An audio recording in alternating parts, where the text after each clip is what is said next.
on the Germans. Yes, I agree. But let me tell you in two ways. So a lot of people have this perception that we're putting bans on the Chinese and it's terrible and so on.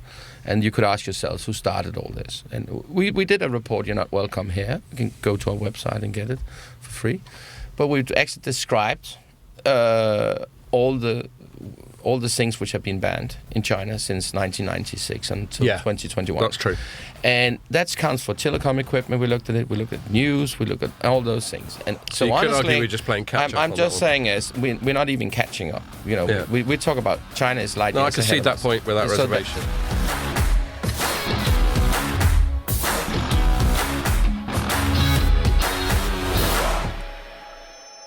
Hello and welcome to another Telecoms.com podcast. First one for a couple of weeks because you two were off in Austin. And PS sent me a photo of you guys outside Joe Rogan's gaff. Yeah. So fair play to you on that. I'll get into it, but we got a guest. So I always think it's a bit rude. Sometimes I go off on a tangent for about 5 minutes and don't even acknowledge the guest we got in the room, which is bad pod form. And what a guest we have. We have the man, the legend that is John Strand. Long overdue. We've been chatting about getting you on for ages, haven't we? We've certainly given you a few shout-outs on the pod in the past, so it's great to have you here. Welcome, John. I'm happy to be here. And John, for people who don't know, is an analyst from Denmark. Yeah. And we went to John, don't forget to bring some beers, and he got a bit carried away. So we've got, I can just about lift this great big Waitrose bag up. And we've got them from all over the place. In fact, about the only place you haven't got them from is Denmark. There is actually 4 Carlsbergs. Oh, there's some Carlsbergs that you just did that. But there's all sorts of random beers. There's something called treason. Yeah. What are you trying to say with that? There are some nice Danish beers, though, aren't there, that we had when we were over there with you that aren't Carlsberg. So anyway, and this is just one bag that I can barely lift, and I'm well strong. and then this is another bag, and then we've got a few that we've put in the ice thing as well. So I think you must have bought, what is it, like 40? No, I don't know. 20 or 30 beers, I think. I don't know, but they look at me in the store. We're not gonna run out for a while, and me and Ian got some anyway. Yeah. So we're really not going to run. I think we've got some leftovers. Autumn, yeah. Yeah, this room's starting to look increasingly debauched. So well played, Dad. And we've even got a few of these like daddy lagers here. Oh, and we should say we've got my colleague Armita in the background, who we said, do you want a beer? And she went, I have a lager. And I said, well, we got this. And she went, no, that's too big. So she ended up going for a Blue Moon, which is an American sort of wheat beer or something, isn't it? Is it American? It's a white beer. It's American. Colorado. I think they call it, well, they describe it as Belgian white, but they're probably talking about the style. No, apparently it's the brother of the guy, the brother Hogarden, the other guy. Oh, is it? Yeah. So he moved over it's like Adidas and Puma, you know? He moved over to America and set up his own Colorado. I might be talking absolute shit, but I think that's in the States, don't they stick a slice of orange in Blue Moon for some reason? I'm not happy with that. But that's the same as Mexican beer, putting lime in it. I'm not particularly happy with putting a lime in a Sol. The only thing it has to say for it is Sol tastes of fuck all, so you might as well put something in it. But Blue Moon does taste of something. Tastes of warm piss. Or cold piss. But yes, there's a common denominator there. So yeah, you might as well spice it up with a bit of lime. But orange, I mean, what next? You're going to start putting fruit salad in your beer? Yeah, I don't think it's a good idea either. I don't really like those Mexican lagers. They're not very... But I think it's interesting because when we were young, there was basically lager, and then maybe Guinness. If you look at the variety of beers you can get now, you know, it started with all the microbreweries in the US and has spread to all over the world. Yeah. And the only ones you Danes export to us are the most pissy, like vanilla ones, like Carlsberg and all that. No. I love when I'm in Paris meeting my brother and we're sitting in a bar and ordering a Kronenbourg, and then they say, oh, it's a very nice French beer. I said, no, it's Danish. It's only owned by Carlsberg. It's owned by Carlsberg. Yeah, but that's like saying Zlati Bajant's Dutch because it's owned by Heineken. Yeah. But it's actually Slovak. But there must be, like, when, we went out, last time we met face to face, wasn't it? John was in Copenhagen when we were there for Digital Transformation World, and we went out and went to. There's some good craft beer, but are there other big Danish beer brands that I might not be aware of? And we have Keller, which have 2 bars here in London, which is really a microbrewery, unbelievable international prices and all that. So we actually have been able to get a quite good beer culture. Yeah. And what's interesting is that because Carlsberg is like, they own Carlsberg and Tuborg, they're like 80 or 90% of the market in Denmark. They have created what's called House of Beers, where they import a lot of special beers at the same time as Carlsberg also have made some high-end beers with some of the beers we got when we were in Copenhagen. Yeah. So we actually have moved away from this shitty lager to a huge variety of quite nice beers. So we have moved in. Pleased to hear it. Yeah.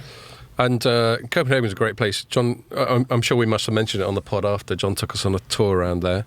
Sometimes a bit more meandering than you initially intended. Got to see naked men frolicking on the side of the river. Exactly. I don't know if you set it up deliberately. If that's like a tourist attraction or something. But no, John Copenhagen's a really cool place. Went, thanks for that. Here's your money. It reminded me, obviously, each place is unique and different, but it reminded me a bit of a less hectic Amsterdam in some ways. Yeah. Lots of people on bikes. There's that, and lots of water, and it's flat, and it's clean. Yeah.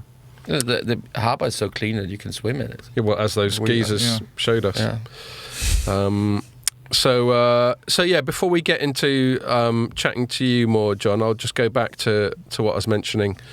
Austin, so you actually went to Rogan's place? Well, we got there and queued a bit. Pierre said nice things to the bouncer. Pierre, yeah, I'm well impressed. You got a little technique. Slipped him some money. So I did this before at the Comedy Store in 2018, and I thought, and you know what? Actually, the day before, I found $83 on the floor. I'm not kidding. Yeah. In the rain, I was like, "What is that?" How does someone drop $83? It's a very specific amount of money to drop, isn't it? It's like they dropped 80 and went, "Oh fuck it, I'll chuck another 3." No, it must have like fallen. Yeah. So I gave like 20 to one of the door guys. Like, I know how this works. I was like completely honest with you. I was like, can we just skip? Can we get the last table? And he was like, yeah, just stand over here. Oh. And we waited for 45 minutes, and then we got in at the. Yeah. We saw Ron White, Brian Simpson, Tony Hinchcliffe, and then Rogan. Wow. Yeah. So I've heard of it. I think I know Brian Simpson. Ron White, I certainly know. He's a Texan. Yeah. Seems absolutely hilarious guy. Yeah. Tony Hinchcliffe, I've actually seen in London. He was good, Tony Hinchcliffe. Yeah. I think he was probably the best. And he's really edgy. Yeah. And he's got his own gig called Kill Tony, where because like Rogan's, I think this club, part of the point of this club isn't just to showcase his mates, but to try and help up and coming comics. Yeah. And I think Tony Hinchcliffe does that as well. They sort of had 15 minutes each, and then he was on for what, an hour maybe? Yeah. Well, I'm totally jealous. By the time we got out, we'd had quite a lot of booze because the old fashions were. Pure. I gather, pure, and they were like. I gather, Ian, old fashions were quite a major theme of your trip. It was a theme of Austin, yeah. To Austin. Yeah, I did get through a few of them. And but you are doing some work. Now. It was Big 5G, wasn't it? The Big 5G event. Was that all groovy? Yeah, it was Excellent. Good. I mean, I think the event went well enough and got quite a lot out of it editorially. Cool. So you can check the coverage on everything.com. Yeah, I know. I shouldn't have to ask you that question because I should have read all of it all. Awesome coverage. So yeah, that's that. Just one other thing. In terms of getting out and about, I didn't go to it, but you and Andrew went to a thing yesterday with BT. What was that all about? Yeah, so it's their Division X unit, which has been... Which is like just sort of moonshots and wacky ideas. Yeah, it's like a little special ops bit of BT. Yeah. They got like sort of bubbling test tubes and random explosions. There's only a few of them like working on the sort of potential revenue generating things, but it used to be part of Enterprise, I think. Like, they've had some restructuring and created a business around with it again recently, out of Global Enterprise, and then it's kind of got sucked into that.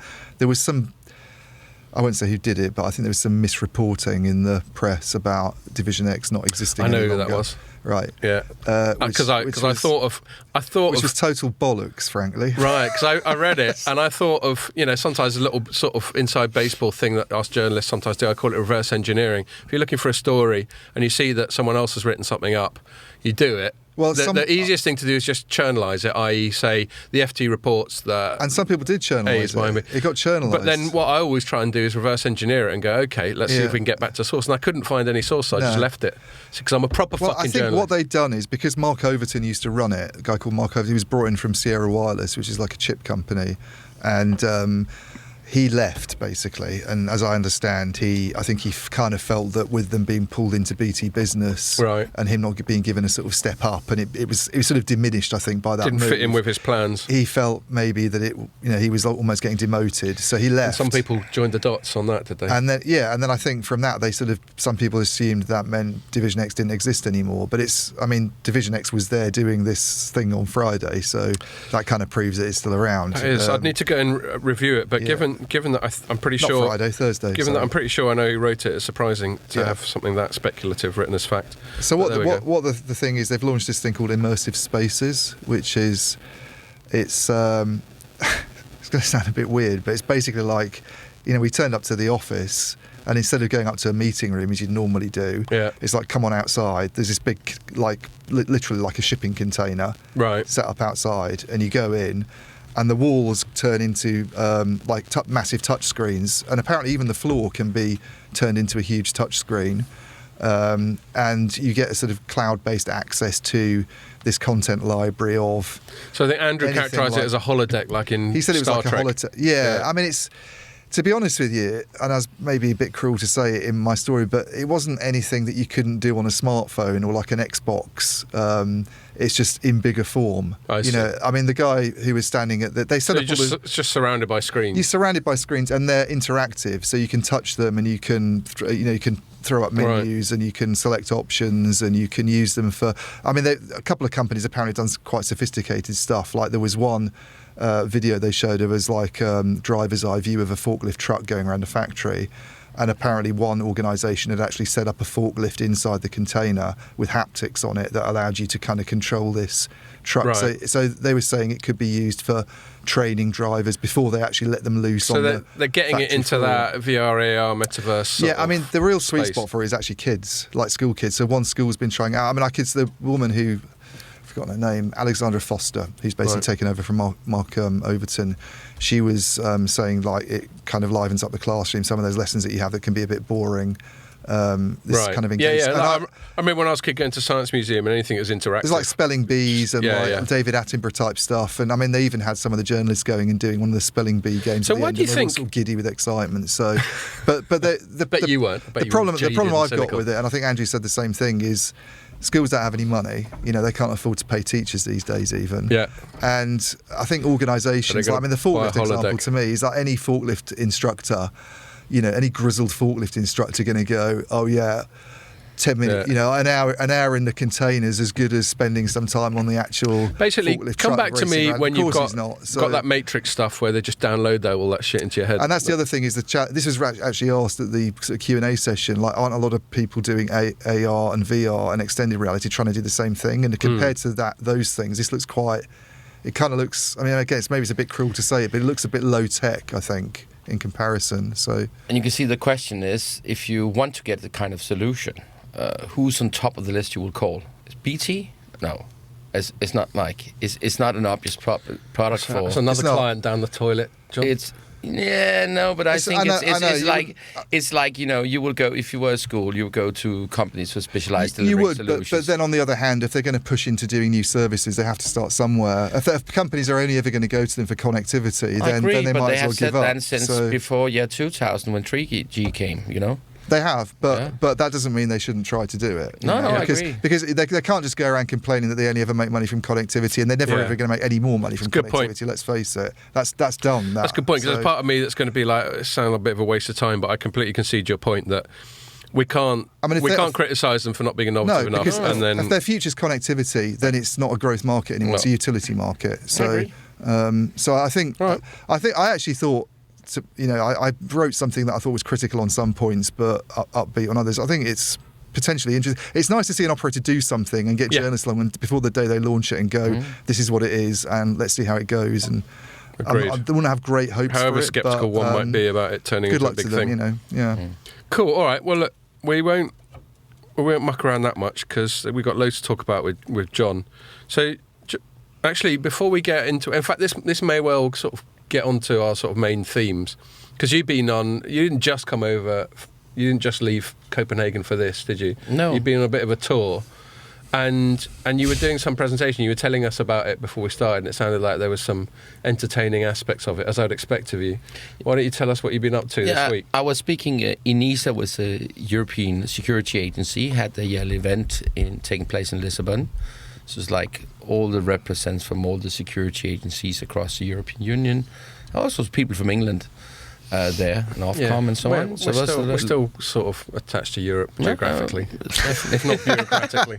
We miss you. We're still here, man. We haven't gone anywhere. I know. But I had a presentation there about security in telecommunication networks and infrastructure, and had to explain that, and have an overall presentation. And then I said, one of the worst countries, one of the biggest challenges for security in Europe is Germany. Right. Were there any Germans there? No, as you must remember, Germany is 20% of the population in Europe, is 29% of the GDP in Europe. It is 25% of the SIM cards in Europe. And so why is it such a liability for security? Because 58% of all the telecommunication infrastructure in the mobile space is delivered from China. And there's still more than 50% Huawei or 58. God. And on top of that, the communication... I didn't know that because I wrote John's report up earlier in the year. Well, I wrote it up earlier in the year. Okay. And the communication solutions for Deutsche Bahn, the railroads in Germany, is also delivered by Huawei. And the rails in Germany, of course, they transport people, but the main part of their job is to transport goods around in Germany and across Europe.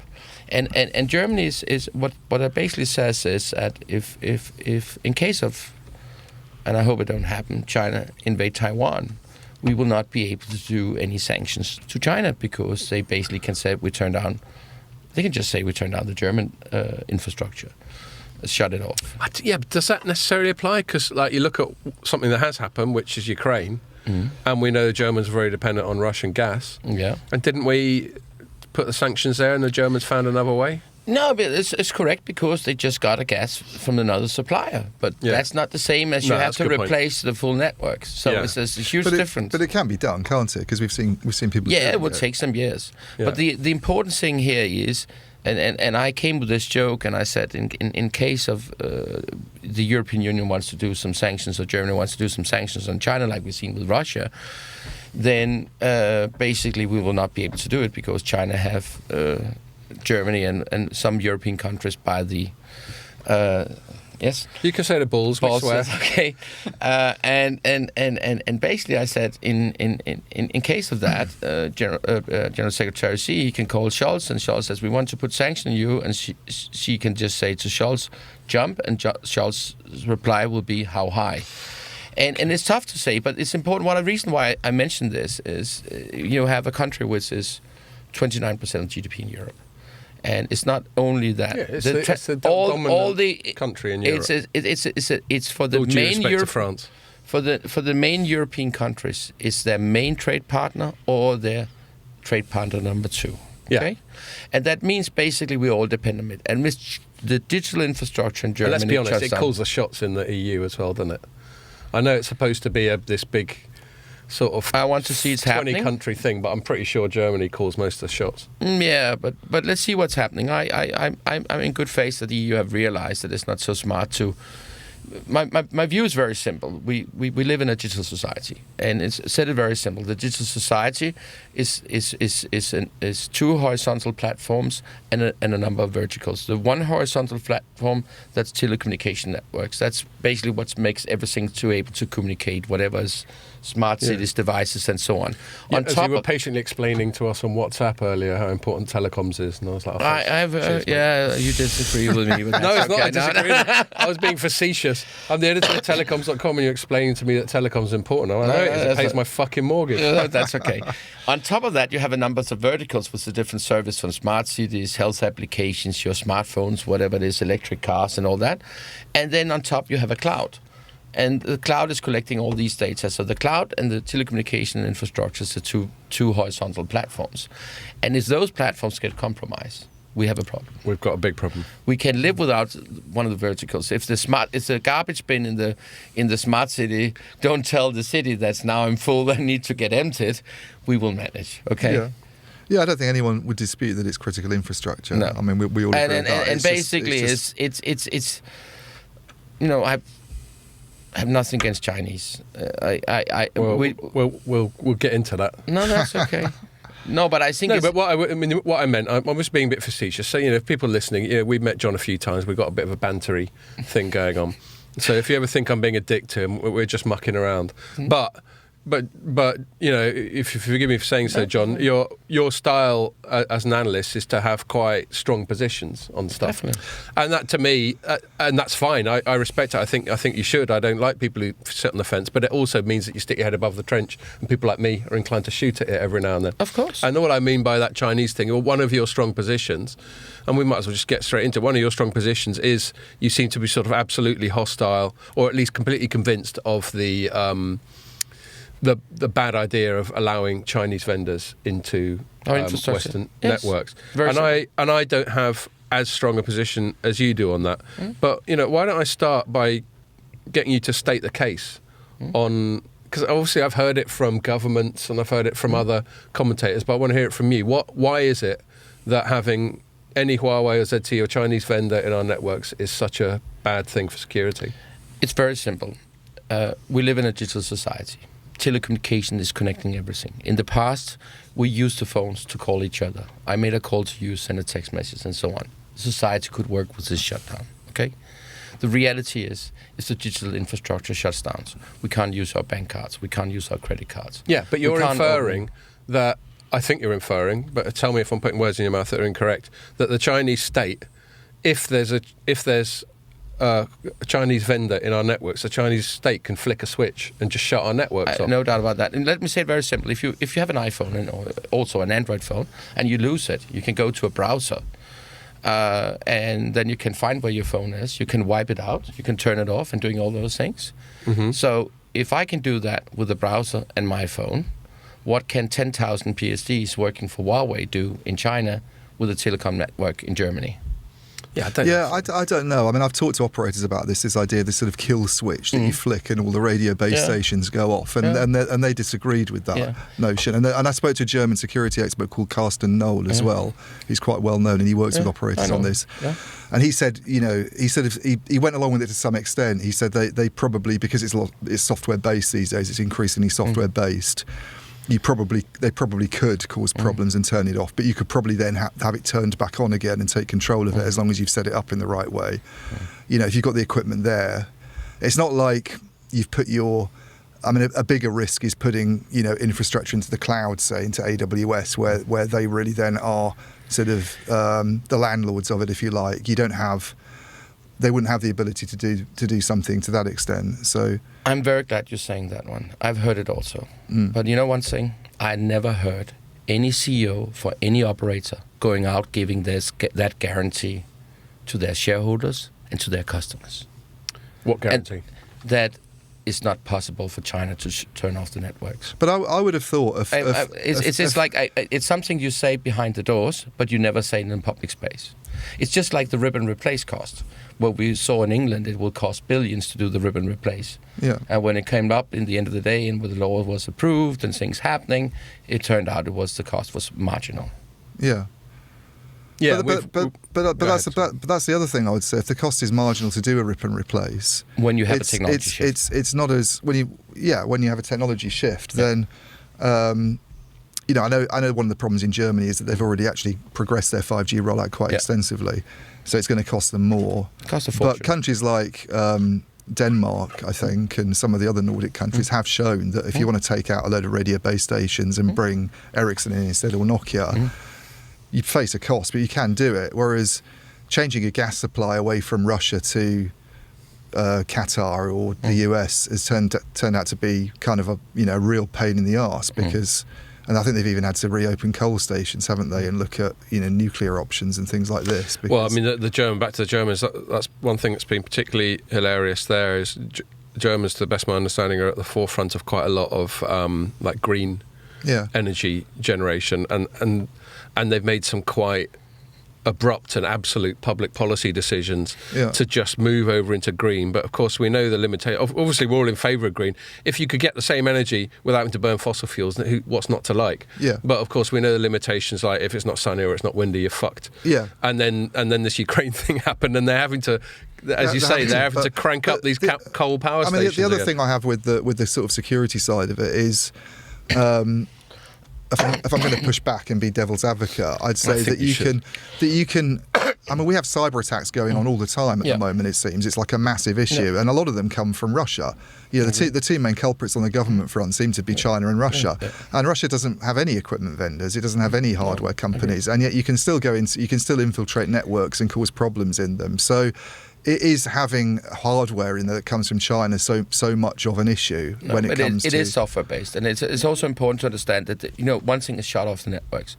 You must remember these networks gets updated constantly. You get new software updates, and if you have a mobile network and you don't update the software in 3, 6, 9, 8 months, it starts actually not working, or you have limited functionality. It's because your new types of devices and all those things.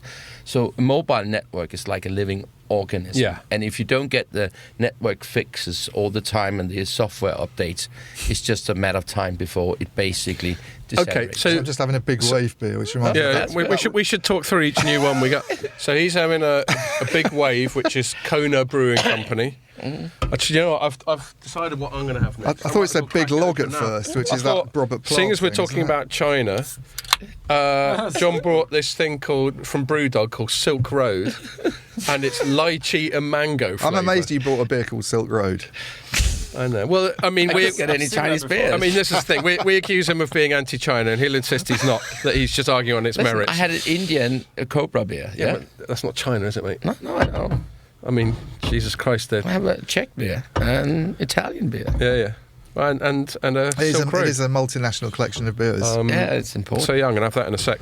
But what you were just talking about there with the telecom, the network being this sort of living organism, needs constant updating and maintenance. That's a different argument from the argument that you typically hear about Chinese kit, which is these sort of security backdoors. This sense that the CCP can basically, as long as there's a single bit of Huawei kit in any network, the CCP can spy on all of us and get up to its dastardly deeds. Yes, no, it's important. It's not one issue.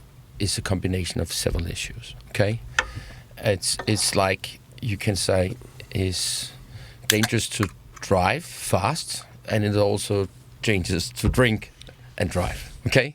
Yeah. And if you drink and drive and you drive fast, it's even extra dangerous. Extra dangerous. Yeah, no one's going to argue that. Exactly. So this is a kind of a combination. And what I'm just trying to say is when the operators across the world bought Huawei equipment around 2010, when we had the last technology shift to 4G, it was a different China than we have today. Totally different China. And we must realize that the fact we have a different China today have changed the geopolitical reality. So we have to look at it in a different way. Different set of services, I suppose, as well. And also different kind of services. Yeah. So it's a different time, plus it's a fundament for the digital society. It was already 10 years ago. The story in the US goes back to 2005. Yeah. Trump's policy on these things was adopted from Obama. It was not Trump. And the US did a bipartisan report where they visited Huawei and said in 2011, 2012, and so on. So I must say that for me, it is the reality is saying is we can buy a lot of things from China. We can do a lot of business with China, but building the fundament for the digital society with Chinese equipment is probably not so smart. Yeah. And let me say it very simple. I had a presentation. I was invited by a government, and they said, "Oh, will you come and do a presentation?" And the guy there was a lot of civil servants and some in uniforms and so on. The guy who invited me, he said, is Huawei dangerous? I said, I don't want to make that decision. You're going to make that decision. But let me ask you a question. Your country got delivered some F-35 fighter planes from the Americans. And what is the most vital infrastructure, the F-35 fighter planes or the telecommunication infrastructure? And everyone was looking at each other. And then they said, that's telecommunication. I said, that's fine. So it's okay to buy Chinese telecommunications. It should be okay to buy Chinese fighter planes. And I think it's a very simple way to say it, and of course when you work so much as we did, the reason why we did these things, and you should have asked me about that, Scott. Why do you do this, and why do you do what? Yeah, collect all this information about Huawei, China, and what's going on, and publish it, and and I make money. I don't need to. You just asked it. No, that's okay. That's okay. But basically, what's interesting here, we have a number of operators. We have like 170 operators across the world, where we provide with information on how this market looks and evolve. And we have had a lot of operators reach out to us, particularly around 2018, when the CFO of Huawei was arrested in Canada and said, "Is this a trade policy and a trade war between U.S. China? And this is an American president which have a crazy view on China, and so on." And we basically, at that time, I made a research notice on our website saying this is not about trade war. This is about, she have actually violated some very basic trade rules regarding sold some HP computers to Iran. But basically, so we have had a number of operators reaching out to us and says, we see all this in the media. Government is saying that, security is saying that, we need to navigate in these things. We need to understand what's going on. I had a conference call with an operator and the chairman of that operator here a short time ago, discussing, saying, "Listen, this is moving back. This is receivable. It's going backwards. It's not. It's moving one way." Yeah. And I basically we just try to help companies to understand how the world looks like in reality. And yes, some of our clients is not happy that we have been negative to Huawei. Okay. It's definitely not. But you still haven't convinced me that being entirely negative Huawei, and I've never known you to comment on anything to do with Huawei or Chinese vendors in a not negative way. What you still I've done got? that. Yeah. Okay. Yeah. Well, do park that one and correct me in a minute. No, but let me just finish this point. When you said, someone asking you, is this sort of trade shenanigans or is it security? I don't think there's a dichotomy there. I think it could be both. My gut feel, and I'll happily defer to you, John, because I'll be the first to admit that you're an analyst. You've dug deep into this stuff in a way. Us journalists, we're more generalists. We have to have a sort of more superficial view of a lot of stuff. But my gut feel is the security concerns there, and I'm certainly aware of accusations of things like industrial espionage in the past, and I'm certainly acutely aware of some of the weird stuff. Actually, this is a bit of a tangent, but it's slightly relevant, so bear with me. I was listening to a podcast with a former Turkish NBA basketball player called Enes Kantor, I think he is, and he basically.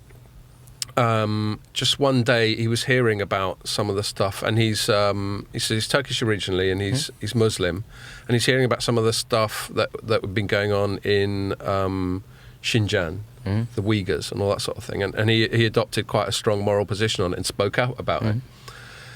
And the NBA was all like, "Shut the fuck up, mate! You're pissing off the Chinese here." And China's a massive market. They apparently particularly like basketball of all American sports in China. And then, this is just according to him, but according to him, basically all the NBA in China was just cut off the moment he said that.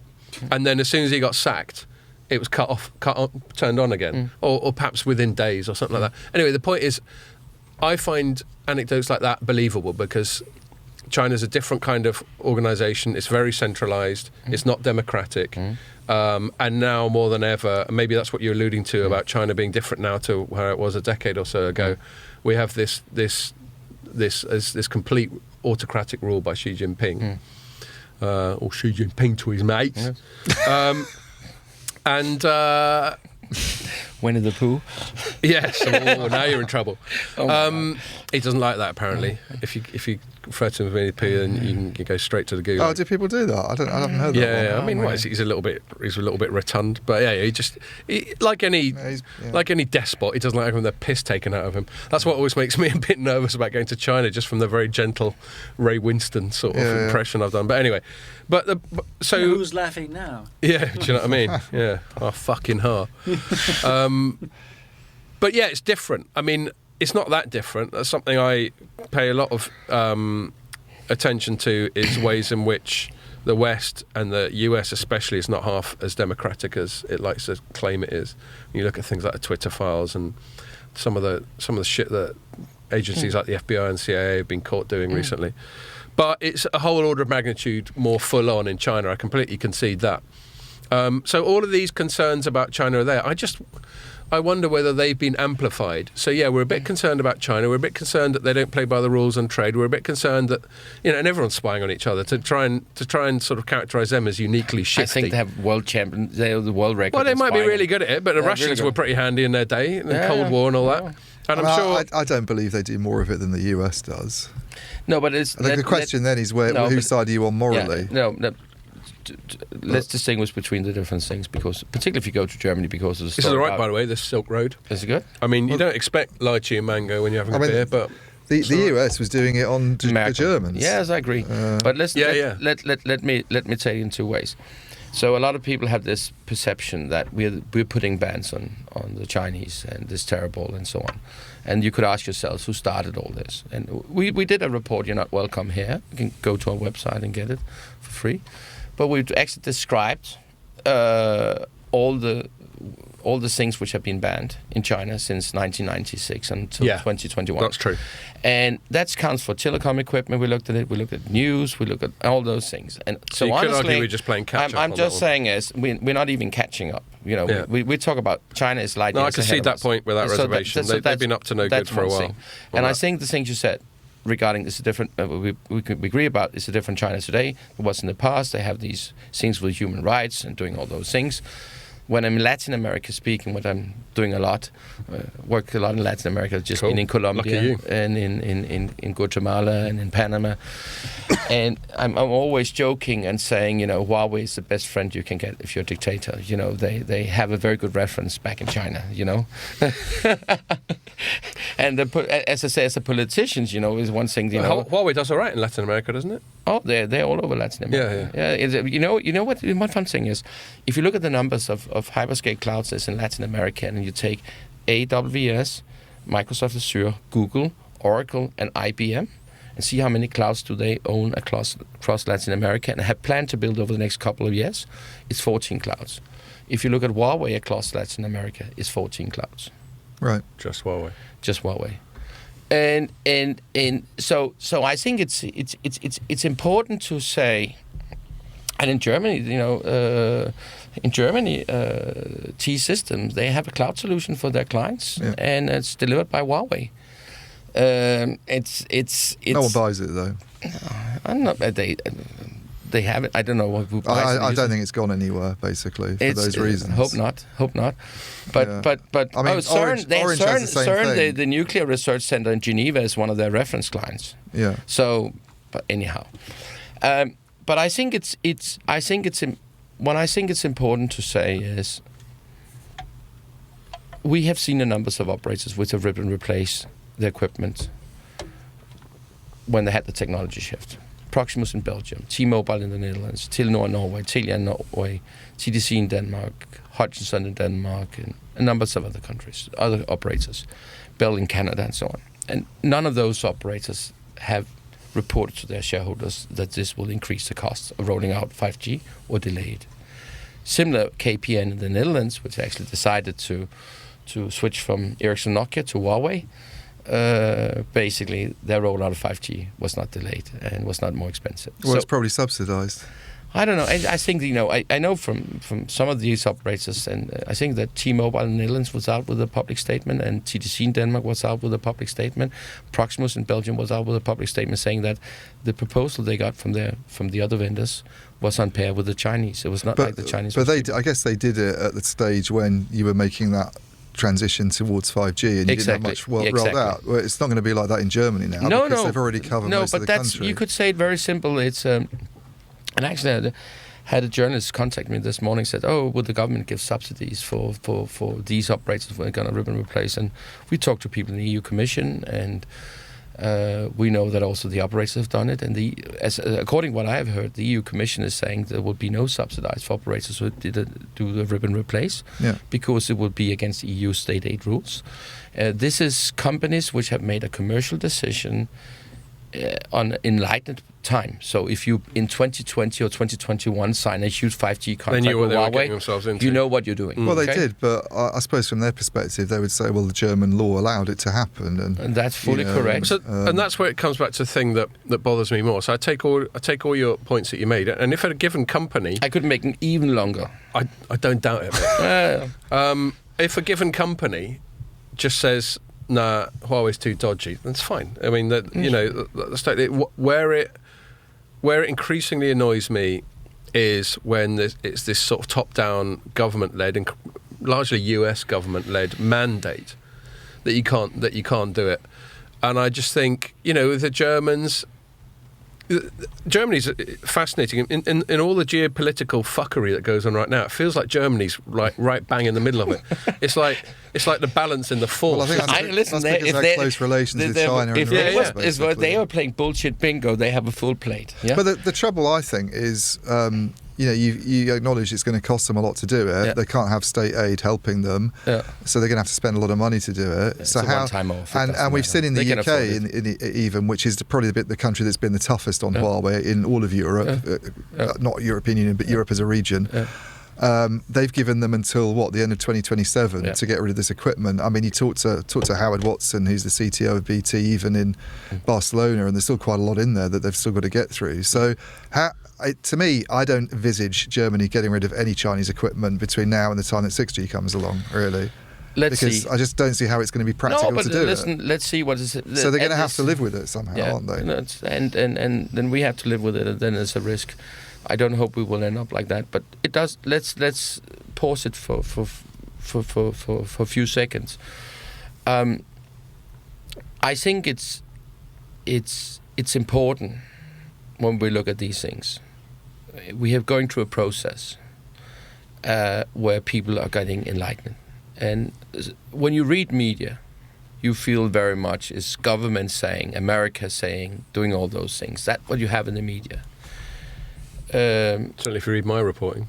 No, but listen. Of course, that's what's visible for you guys. Okay. But if you talk to the CEOs of some of these operators and some of those which have done the switch, and ask them where does the biggest pressure come from, your corporate clients or the government, then the answer, over cold beer, it is from the corporate clients. Right. Okay, I'll tell you. I get that. But I'll tell you one. It might not be a contradiction to what you're saying, but one thing I think Ian was talking about the UK. I remember covering when we were coming up to our Huawei decision, and it was all around the dawn of 5G, and Boris Johnson was Prime Minister at the time, and he was getting this pressure, and Trump was president at the time, and Trump was like, "Bojo, get rid of Huawei, you asshole." And Bojo was like, well, there's no need for that, old chap. I prefer your Bojo to your Trump. Yeah. You get Pierre to step in for the Trump. Yeah. Yeah, I know. It sort of turned into something closer to Clint Eastwood or something, didn't it? Whatever. Maybe I haven't got my Trump hat England, on. This is... I think Boris was still a journalist at the time. See where you can end up one day. Boris was still a journalist at the time when England started to be tough to Huawei. England have a history regarding Huawei which goes 16 years back. But let me finish that particular thing, because you'll remember this, we were going to go, all right, we'll keep them at the core, but we'll let them in the RAN. Something like that. That was the sort of fudge, wasn't it? Yeah, I think so. Well, that was the expected fudge. There wasn't a lot. No, that was the announced fudge. Right. We actually. I was trying to cast my mind back. It was so long ago. I remember this. Maybe it's because this sort of stuff sort of provokes me more. I remember we sort of went that, and they got this. They've got this security agency that went. We've done the pros and cons, and we reckon even if there is a threat, we can ring fence it if it's just in the RAN. Yeah. And then Trump got on the phone. I won't keep boring people with my shit Trump impression, but I got the impression that Trump got on the phone to Boris Johnson, and there's all these. It just annoys me, all the little levers they can pull, like, okay, then you're out of the Five Eyes alliance, you're not getting this subsidy, you're not getting this diplomatic. That's not the reason Trump they banned never talked about it. It was Keith Crash. That's not the reason they changed their mind on it. It was the chip thing, wasn't it? The reason that might have had something to do with it behind the scenes. That was the stated reason. The stated reason makes sense to me. Which is? The stated reason was for changing the policy on it, and it not just being core and RAN, was that America introduced sanctions to make it harder for Huawei to get access to certain technology, which meant chips they couldn't use. I mean, we all know now that they've been cut off from a lot of components. They can't use TSMC, which meant they had to fall back on. But even that feels like a bit chicken and egg to me. That weren't maybe trusted. That's what the Yanks had to do to get us to get in line. And then you read Ian Levy, who I think is still at the cybersecurity office, he was the main director, man, who did quite some really detailed and well-written blogs on it at the time, explaining that if they can't get access to these components, then the ones that they are going to be using are less trustworthy. And also, there's just the basic point that the equipment's going to be kind of not as good anyway, and it's increasingly less robust in a way. No, and I think once the Americans started doing that, but that gets me onto the other bit about the point that maybe I'm labouring too much, but this sort of government-led top-down thing, because then it's metastasised. What started off as a 5G threat, and I can see why people will get extra nervous about 5G, because it's supposed to be this ubiquitous, Internet of Everything or whatever type of thing. But now we're seeing this constantly escalating. Now they can't have chips, and then they can't get hold of chip too, and TSMC can't supply them, and it just feels like it's constantly. I agree. This is now getting very messy. Let me just make some few corrections here. Okay. First thing is, yes, it's correct that US have talked about this for a very long time, and they have put a pressure on a number of countries. They had Keith Crash, who was responsible for these things during Trump, traveling around, talking about clean networks across Europe and so on. They had Robert Strayer as an ambassador traveling around, also doing so. Those two guys was going around.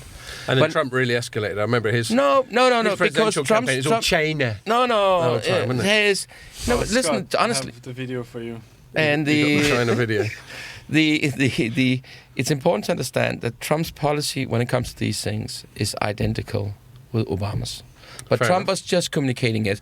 Tom Wheeler, the former head of FCC, wrote an op-ed in, I think it was New York Times or something like that Trump had just copied Obama's policy on these issues and standing as a big gorilla hammering himself on the chest. Sounds plausible. Yeah. Sounds totally plausible.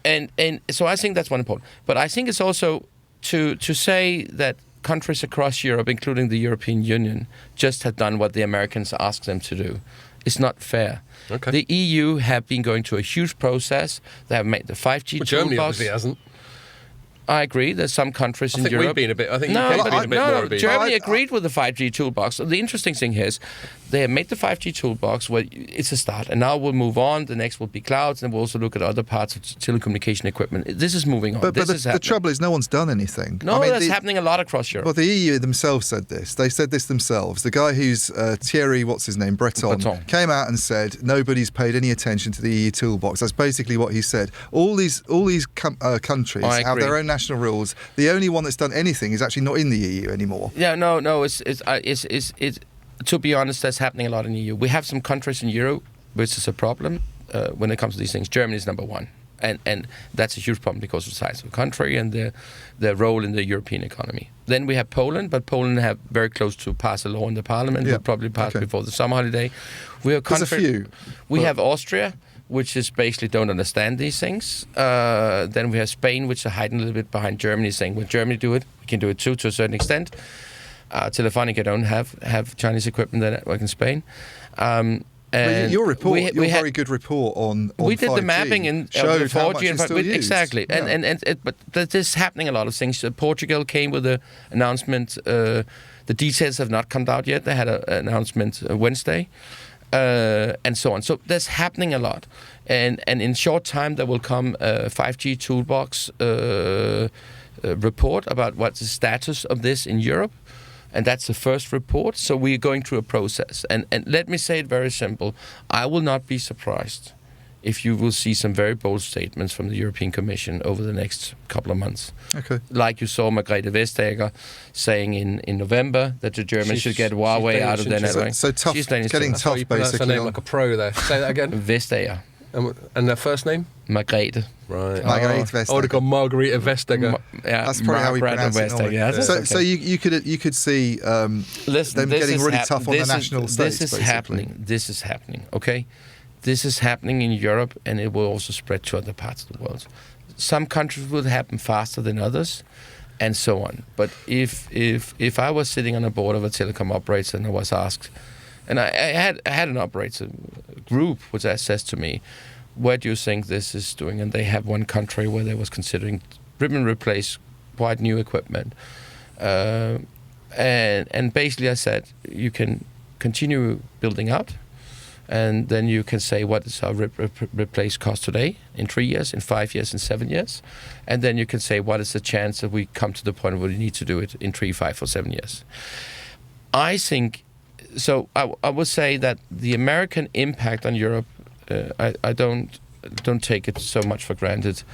But isn't it fun that the vendors whose benefit of this is Nokia and Ericsson? Where do they come from? They come from Europe. They're not American. So I think it's... this is going to... I'm not going to do it now, but it's going to lead on to the other segment I want to talk to you about, which is alternatives to them. Yeah, but I mean, I was going to ask before we get onto that, mate. Yeah. Just on the... No, I'm not ready to go on to that yet. Yeah, okay. I'm parking it. I was just going to ask where this is going to me is... and certainly with the chip stuff that's happening at the moment as well, and there's news on that this week because China's trying to retaliate in what I think is a slightly puny way actually with Micron, but it's even that's caused other ructions because the South Koreans have now got involved, and there's now I just see, you know, I even spoke, the one interview I've ever done with Ericsson's CEO, I talked to him about this topic, and he was concerned about this sort of fragmentation, bifurcation of the system, you know, that we end up now going towards, if you take it to a logical conclusion, it's not hard to see us ending up with different standards and going back to that kind of world. And then he was saying we're then maybe in competition against China, and they're a very big market. At some point they will catch up. And Western vendors' market share in China have gone from like 30-40% down to nothing. Okay. Yeah. So think they will what you know, every time Huawei had lost 1% and ZTE outside China, they got the same volume 2 times in China. If you look at Huawei's financial reporting over the last 4, 5, 6 years, they've grown faster inside China than outside China. Yeah, for sure. No, there's no doubt that the Chinese government does all sorts of things which the EU wouldn't allow because of its stricter rules when it comes to state subsidy and all that sort of thing. I mean, another rumour I heard, you can probably confirm this, I like chatting to people off the record saying how it was really hard for the likes of Ericsson and Nokia and other competitors to compete with Huawei because Huawei could always offer amazing credit terms. And you think, okay, where are they getting all this fucking credit from? Are they like jacked into I talked to operators about it. The interest, if you look at the interest before the interest went up, but if you look at the interests, big operators like Vodafone and Deutsche Telekom and Telefonica could borrow money on the market compared to the prices the Chinese banks offered the same operators. It was unfair. It was not cheap. And I completely concede the point that China doesn't play fair when it comes to global trade. I'm still pleased. We had this chat on a previous pod. I'm still pleased that they were brought into the WTO. And I think people expecting them being part of the WTO to then suddenly turn into some Western-style democracy, that wasn't the point. The point is now that we've got this interdependency, which is a thing that worries me about a lot of this. Even if I concede every point you make, John, about how dodgy security-wise it is to have Chinese kit in your network, the stuff that we're doing now, and I shared the story with you I was writing this morning while you were trying to interrupt me by sending me messages and I was trying to do my work. And pictures of beer. And sending me pictures of trolleyfuls of beer. He literally sent us a WhatsApp picture of a trolley full of fucking beer, as we can see here. That was you going around Waitrose, wasn't it? But I think the biggest thing that worries me, I mean, I'm still slightly annoyed at the lack of a smoking gun about the security threat that this Chinese kit, but maybe we'll never see it, and maybe it's naive of me to expect to see it. But it's this, what Ian was just alluding to, this sort of bifurcation of the global telecoms tech economic, into 2 core spheres of influence. Because we know there are parts of the world that are never going to come over to the US, Western Europe, China, South Korea side, like lots of Africa, parts of Latin America. You even see that with, with Russia and Ukraine involved in this now, where we thought, we pass sanctions and we can easily kind of cripple Russia, and it's not turned out to be that easy because it turns out that India doesn't really give a shit and it's quite happy to go and buy Russian gas. And China's the same. And China's the same. I just worry, with this, I mean, Biden's actually, you were talking, John, about Trump being perceived to be a kind of chest thumping, Biden has adopted all Trump's policy. Biden's been tougher, I would say. Even he's gone. Even certainly hasn't rode it back at all. He's definitely been tougher. Exactly. I mean, all the chip stuff now that's makes it very hard for China to get any kind of AI chips. Makes it hard to get any low nanometer chips. Yeah. I just wonder if this is, you talk about this war on invasion of Ukraine, Taiwan, that might happen. We seem to be heading into quite a nasty. There's no attempt to find reconciliation. No, but it seems to be escalating. It's just an escalation all the time. The question is, I'm so old that I was living during the Cold War. Yeah, I was in Berlin when the wall went down. I spent New Year evening that year when the wall. Don't underestimate how old I am. Yeah, I remember it as well. I'm not that young. I was there. I was partying and so on. I was on ski in Romania during Ceausescu in the Christmas 78, 79. I've been to a lot of these countries before the wall went down. I've seen it. I grew up with that, and I think a lot of younger people nowadays have this romantic view that we're all happy, we're all good friends, it will all be like that, and we can all do trade with each other. We had tried the being nice, doing trade with those countries, and had some will claim a naive hope that those countries will move in a direction where we'll start to recognize free speech, recognize human rights, and doing all those things. The reality is, it hasn't happened. China have actually moved in a much worse direction, if you could say it like that. I think actually, in the future we can always discuss what is a free world and how it will. And I think in the Western free world we will have different interpretation of what the free world will be. But I think we will in the future will have a choice. Politicians will have a choice? Should my country be in a part of the free world where you have a certain kind of freedom? Or we want to be one of the other ones. It isn't a little bit not hilarious, scary to see that some of these dodgy countries, they love each other, like Russia, China, Iran, Venezuela, Bolivia, Cuba.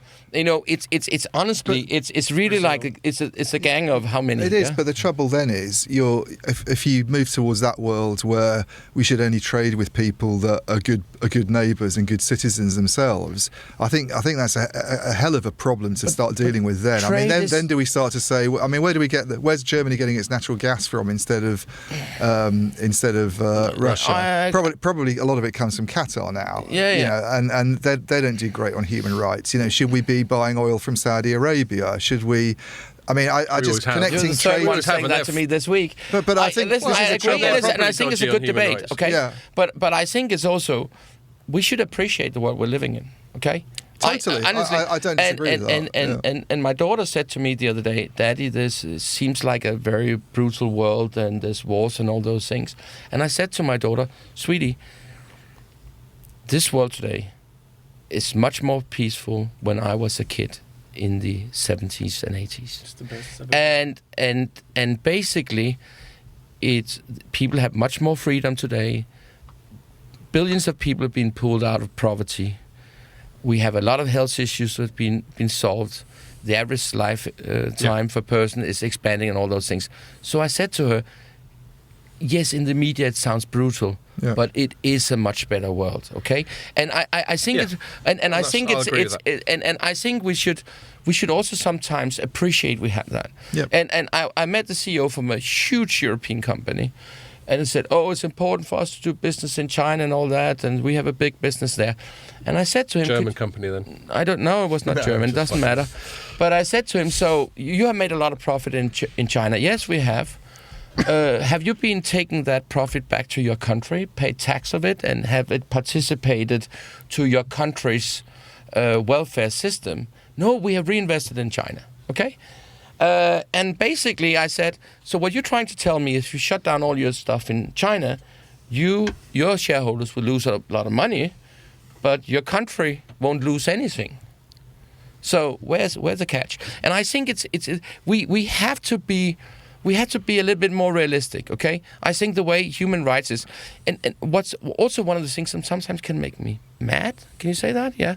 It's the fact that Huawei, if they feel they disagree with governments, or TikTok in the US, they have all the possibilities of using the legal systems to go against and challenge the political decisions. And you think the same doesn't apply to us over there? Don't apply over there. Yeah, if you want to establish a company in China, you have to find a local partner, and you have to guarantee you do knowledge transfer to them. What about the risk this goes, on the escalation front, and we're talking about the chips thing, that China goes, to a couple of companies that make a huge amount of money in China on the tech side are Apple and Qualcomm.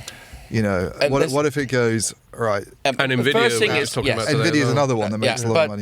But let me say it very simple. The chip industry, and I've seen how the chip industry is working. We've made reports about it. We've done a lot of research about it.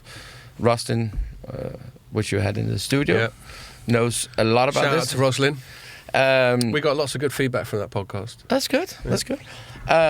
So basically, the chip industry in the US would very much like to sell a lot of stuff to China. Okay. Yeah. So you can say the chip industry in China, the chip industry in the US have snorted a lot of Chinese cocaine. You could say that. Yes, and they want to snore more. Right. And that's maybe a tough way to say. I don't know what it says about you that you particular metaphor, mate. No, I don't know. But I think it's... Thinking of his younger days. No. I always stick to the liquor stuff. I tried to smoke a joint or two, but I prefer to get drunk. That would be a scoop, wouldn't it? No, but it's... Guest admits he'd love a bit of Charlie. What I think is important to say here is the chip industry would like to sell all this, okay? And they came this, the Chinese will catch up with us in doing all those things, okay? Short time ago, Huawei had a huge event and put out press releases, got tons of coverage in Chinese media saying... We have now been able to make a 17 nanometer chipset. That what you had in the iPhone 5. Okay, so it just shows it's like, and the Chinese have for more than 40 years tried to catch up with the chip industry. The beautiful things with the chip industry is it's very difficult to do reverse engineering. Even Intel's struggling now. Yeah, but it's difficult. TSMC, isn't it? Yeah, that's one of the main reasons people freak out about Taiwan is because of TSMC, isn't it? Yeah, but they have manufacturing. If Taiwan had just rubbish countries, do you think everyone would be companies? I mean, do you think everyone would be going on about it? I don't know. I've been invited to Taiwan in January. I'm going to speak in the parliament over there in January, in the end of January. So you've been to Greater China? Yes. And are you going to say nice things about China when you're speaking to their parliament? What do they want? Are you allowed to say what you're going to speak to their parliament about? Yeah, it's because I'm sitting on the board of an international security event called Parliamentary Intelligence Security Forum, which is in 3 countries across the world every year. And every time we get invited by the government, and we held it in the parliament building. Sometimes we're sitting inside the parliament, like we did in Romania. And in Hungary, and in Guatemala, and in Panama. We're doing it in London, August 31st and September 1st, and we've been invited by the government here. Maybe we'll get you back. You can tell us about it. It's interesting. So the whole idea is it's a security conference that looks at everything from money laundering, human trafficking, and all this is like a horizontal fun conference. Yes. And we invite between 300 and 400 politicians, parliamentary members from all over the world, which comes. And then we invite a lot of security experts and explaining things and so on. In Washington in December last year, we had John Bolton as a keynote speaker. John Bolton, legend. He was actually quite cool. And he was cool to talk to. Nutter. But we have He's got an awesome tash, though. Yeah, so he's got a world-class tash, that bloke. We won't get Boris here, but we will have some interesting speakers. But I've got one, because I want to move it on in a sec. I've just got one concluding thought, but I'll obviously invite you and Ian to sort of pitch in on it. But I've got to say one thing. This Silk Road's all right, but I didn't realise till I just looked at it. It's fucking 6.5%. It's a big can as well. So I bet I'm too late. Dry. I better get my comment in while I can. Are you on a non-alcoholic one? Well, I mean, mate. Do you have one cold? There's just a few down here, isn't there? We're running out, John. You're gonna have to pace yourself. Did you had a cold one? Yes, please. Or I could go for the Cobra. That's what you always get in the Indian restaurants in London. We've got. How about this one? Look, here's another one. It's got a sort of. Oh yes, this is Swedish one. Yes, chip on it. It's called Sundance. Right, Wiper and True. I don't know what that's supposed to mean. 5.6 IPA. There we are. Here we go. I should get the job done. So yeah, just my concluding thing. So I still have this sort of niggling. I just don't like the fact that increasingly my gut feel is, even though there may be lots of good justifications, that you've probably written lots of reports. How is that? Is that any good? Taste of aluminium. Aluminium. Is it just like... It's Swedish. Right. That's the reason. They're not, that's Swedish. Yeah, they don't know how to do beer in Sweden. Yeah. You bought it because it was like Denmark adjacent. Carlsberg have, in the past, before we got the bridge to Sweden, they had a commercial. It was running in the Danish cinemas at the time. You had commercials on when you went to watch the movie, and had this Swedish guy. At that time, when you got to Copenhagen from Sweden, you took the boat from Malmö, and they basically had this. At that time, you had a lot of restrictions on drinking in Sweden and all that. So they had this commercial with the Swedish guys coming with a boat to Copenhagen, and this guy stops him and said, "You had to swear this oath before you to not get fucked you up. Get into Copenhagen. I promise not to pee in your park. I promise not to puke. I promise to take the last boat home." And then nowadays you couldn't run it, but it's like it was all over. Somewhat futile. I think there was a foreign minister in Sweden which complained about the advertising or something like that. But well, that is the general. For those of us who I've been to Stockholm once, I've been to Copenhagen once, and I've been to Helsinki once, and that's my whole experience of the whole of the Nordics. Huge mistake. No, obviously I'd love to go more. I sort of blend in quite well there as well. In fact, sometimes I swear when I was in Sweden, someone started talking Swedish to me, and just assumed I was one of them. And I won't do some stupid Muppet Swedish impression either. No, don't. What was I going to say? Yeah, but one. What were you about to do? Only if you're going to do it with a Cockney accent. I was going to say, like, speaking about impressions, I want to show you this video. Oh, you've been saving that. What was that? Is that Trump and China? No, it's a comedian in the Trump impersonation saying the word China over and over again. So it's China, China, China, China, China, China, China, China. By the way, China, we're beating China. China, China. It's great. So presumably everyone can hear the audio of that, but his face is really gurning in an exaggerated Trumpy way while he's doing it as well. He's such a sort of self-parody, that bloke. But what was I going to say? Yeah, but we have this cliche about sort of Nordics that, partly because it's dark half the time, and partly because the booze is really pricey, that everyone's just basically getting off their tits and just like making homebrew and all that sort of thing. That's in Norway. That's in Norway. Is that especially a Norway thing? Yeah, there was a newspaper in Norway who did some years ago a survey where they asked, "Are you doing homebrew?" And it's like 10% who says yes. And then they asked, "Do your neighbor do homebrew?" Because it costs about 20 quid. And it's just like 80%. Yeah. Wow. And in Norwegian supermarket, you could buy all these essence, rum essences, whiskey essence, and so on. So I'm going to have to, once I finish this Silk Road, I'm going to have to find something a bit more. I can't have another 6.5%, or you're going to have to carry me out of here. 4.4%. Give me a fireman's lift. 2 pints. But what I was going to finish off on. So, ones first. Sorry, what were you going to say, Pierre? No, and then I'll do City of the Month. Yeah. Oh, right. Yeah. We're coming round to that. No, go ahead, do it now. We've got a natural pause. Yeah. So, far ahead. I don't know how to pronounce it. City of the Month for listening to the pod. It's a British city. It's Cirencester? Cirencester. So you do say Cester at the end? Sometimes. Okay, Cirencester. It depends. There's a town in Northants that's spelt Towcester. How would you pronounce that? Towcester. Toaster. Yeah. Oh, very good. Because you'd think it would be Towcester or Towcester, but they shorten it. It's Toaster. Toaster. Anyway, so that's far in the lead, but the second city is Almaty from Kazakhstan. Yes. Right. Oh, that makes sense. And then Sydney, who's always a good companion, in third. We'd get some obscure ones. We had that time when the number one was Guatemala City. Yeah. That was when John was there. That was when I was there. That's it was last year. Probably it, wasn't it? Yes. That was Did probably you get thousands of listens? He listened to it repeatedly over and over again because he couldn't find anything. I reckon he was just going around. It's probably because they could hear him over the whole city. So they were just thinking, what's this bloke on about? We better find out from a podcast. Women, go to this podcast. What was I going to say? So, yeah, just to round up that whole China thing, I think... Let's say it very... Well, hold on. Let me just round it up and then by all means say what you're going to say. I think the biggest thing that worries me about it, the smaller things that slightly annoy me, is the lack of due process, the sort of unilateral, arbitrary way in which, led by the Americans, we've just decided that Chinese stuff's dodgy. But we're still a bit selective about it. Like Lenovo, I don't see any sanctions against them, for example.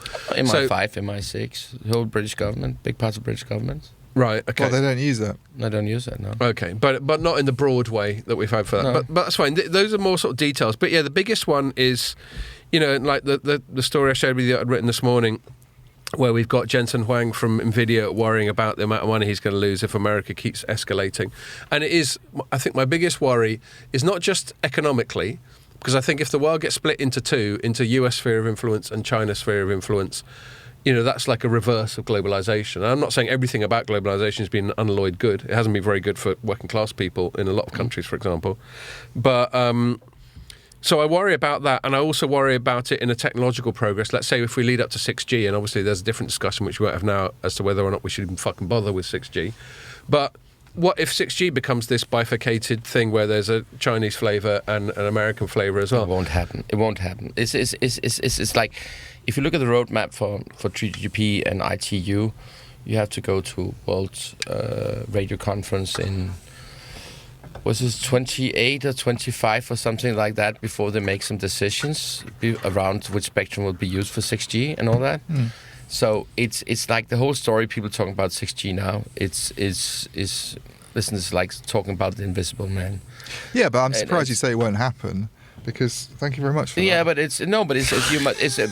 we have all these countries that says we want to be around the studio. We want to be the leading in 6G. England wants to be leading in 6G. Germany wants to be leading in 6G. The reality is that all the 6G standardizations happening, 3GPP and ITU, and basically is big corporations like Nokia, Ericsson, Huawei, ZTE, Qualcomm, and so on, who do all the R&D, and that's where it's happening. So that 6G is a national issue and all that. But that has been very controversial. The fact that Huawei has flooded the 3GPP, you hear people saying it turns up to meetings, they try to dominate proceedings, they try to push their own stuff through. It's a contentious topic. I like competition. Let's fight them with being smarter. Okay. I'm curious you say that let's have pure competition by all means. Because people do think we don't have fair competition there. That's one thing. So from their side, that's one thing. And the other thing is, I think is this globalization, and we all have to be good friends and doing all those things. Let's be realistic, okay? So if you want to sell your chips to a Chinese company who use the chips to mass surveillance of citizens, suppressing of people with certain religious opinions or other opinions and stuff like that, you should be welcome for me, but I would like to know it so I can decide not to do business with you. So that's basically my opinion. I think and I have 3 kids. I want my kids to grow up in a good world, okay? And I think it's we have to be more realistic, and we sometimes have a naive view of these things. And when I rounded the security conference and talking to experts across the world, I met a very, very intelligent guy working with in Latin America regarding these things, and he told me that Hezbollah, which when we say Hezbollah, it must be the Middle East. That's Iran. That is Lebanon and Syria and all those countries. Hezbollah is now producing opioids in Venezuela, and they sell them to the cocaine cartels in Colombia. And the cocaine cartel sells sell the cocaine to the opium guys the darker in Venezuela. Side of globalization. So they basically expand it. So they say we used to sell opioids and sell cocaine, so now we sell both things. And Iran have a big shipping company who's transporting cattle from Venezuela across the world and exporting meats, and those ships are being used to transport these things. There was a ship brought up near Spain, those cattle ships, with 5 tons of cocaine here in the beginning. What's of your year. point? It's a bit of a tangent from the 6G standards. No, but I think we must be a little bit realistic. Okay, we must say there's the good guys and the bad guys. And listen, we had the same when we went to school. It's simplistic, isn't it, mate? Yeah, maybe it's simplistic. I mean, we know we're good guys in this room, but the good everyone guys, else, yeah, okay, that's fine. A bit dodgy. But that's why I'm less optimistic that the standard will hold together. And I know a lot of people aren't very optimistic optimistic that it will hold together. And you even hear Ericsson's CEO expressing concern about that happening. So, fine. But listen, then maybe the market will be a little bit smaller. Yeah. Okay, that's fine. I'm not saying it's. I'm not so saying you're it's arguing it's a price worth paying. But that's where I think there's debate. I don't think we're going to conclude the debate. I just want to say my freedom have a very high value. The fact that I can say the things I want to do. I probably can't get a visa to China, okay? So the reality is that I'm... You reckon you couldn't even get a visa? I don't know. And I don't care, honestly. But reality I reckon is... you probably could. But maybe I could. I don't care. But the reality is... The reality is I'm actually quite proud of being European. I'm very proud of also being Danish.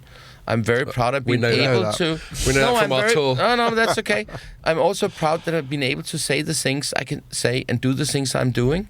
And I'm proud of people can oppose what I'm saying and challenge me. Yeah. So I think that is important, and that freedom...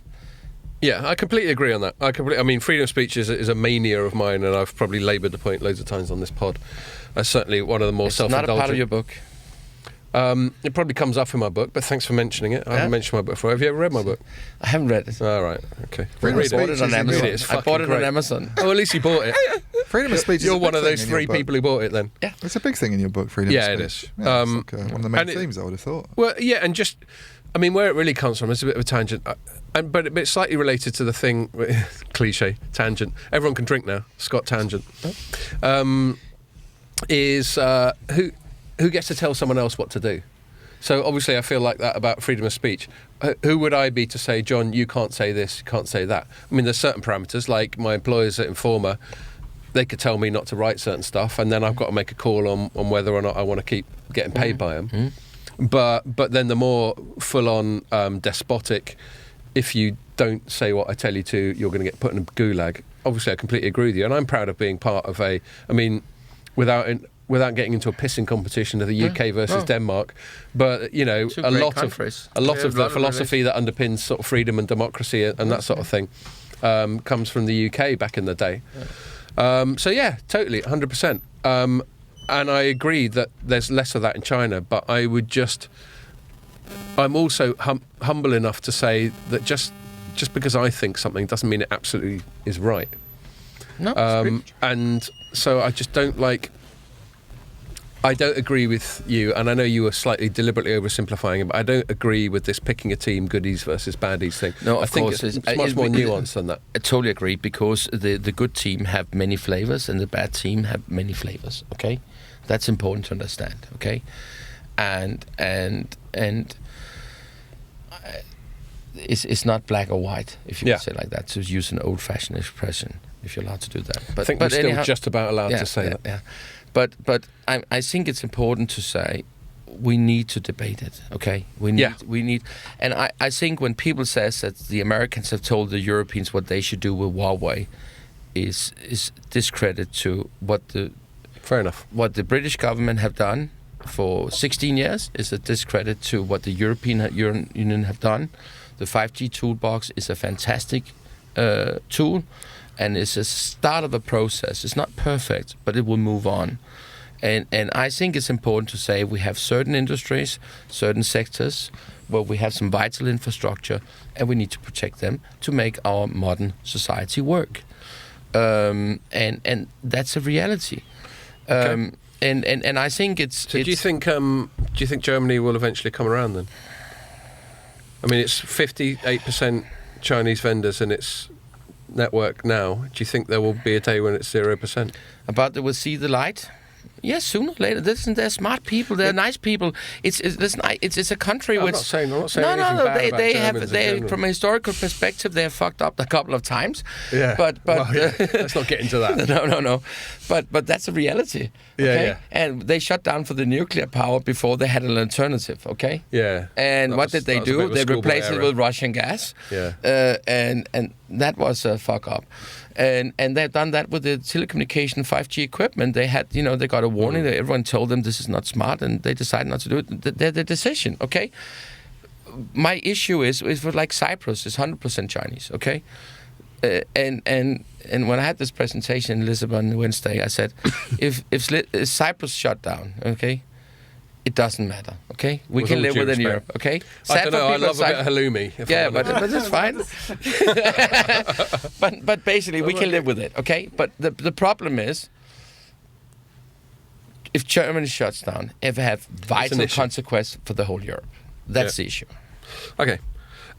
So I've got the obvious sort of clumsy segue going, John, all this stuff, people like you, hating on Chinese vendors the whole time. You've left us with a duopoly of Ericsson and Nokia.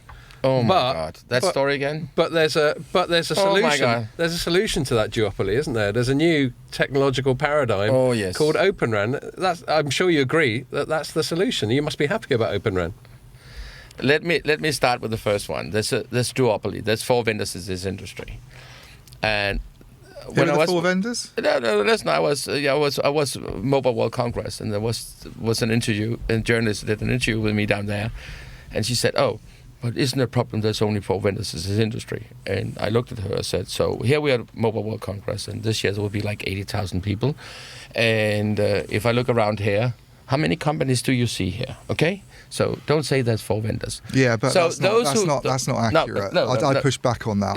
Those small companies sell into Ericsson and Nokia. They're not RAN vendors. So there is actually multiple vendors in all networks. Okay, that's one thing. Yeah, but 80% of the world's RAN networks come from. We agree that the RAN, there's few vendors there. Okay. Yeah. Fine. I mean, I don't disagree there are vendors selling into those vendors. No. But those small guys that you see at trade shows would sell Ian, to Nokia. You and I totally agree on this because you made a number of articles where you basically said the story about vendor diversity and the lack of vendors and all that. There's other places. We had 3 hyperscale clouds mainly. I totally agree with that. Yeah. There's all we sorts have of Intel on the chipset side. We have the smartphone operating systems where we have 2 smartphone operating systems. We can take, we can look at Qualcomm. But I don't necessarily think a lot of those things are good. No, but it's. I mean, a classic one is TSMC. Another one's ASML. Yeah. So the reality is there is a multiple vendors. The thing I was teeing up.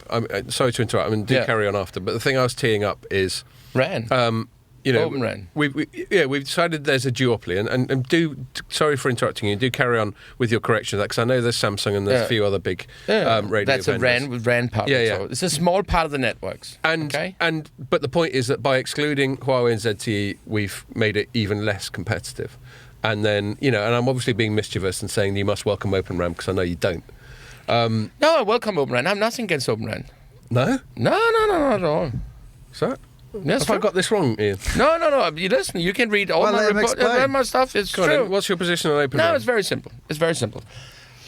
So the Americans came in and said, "Oh, Open RAN is an alternative to Chinese vendors, and it's secure."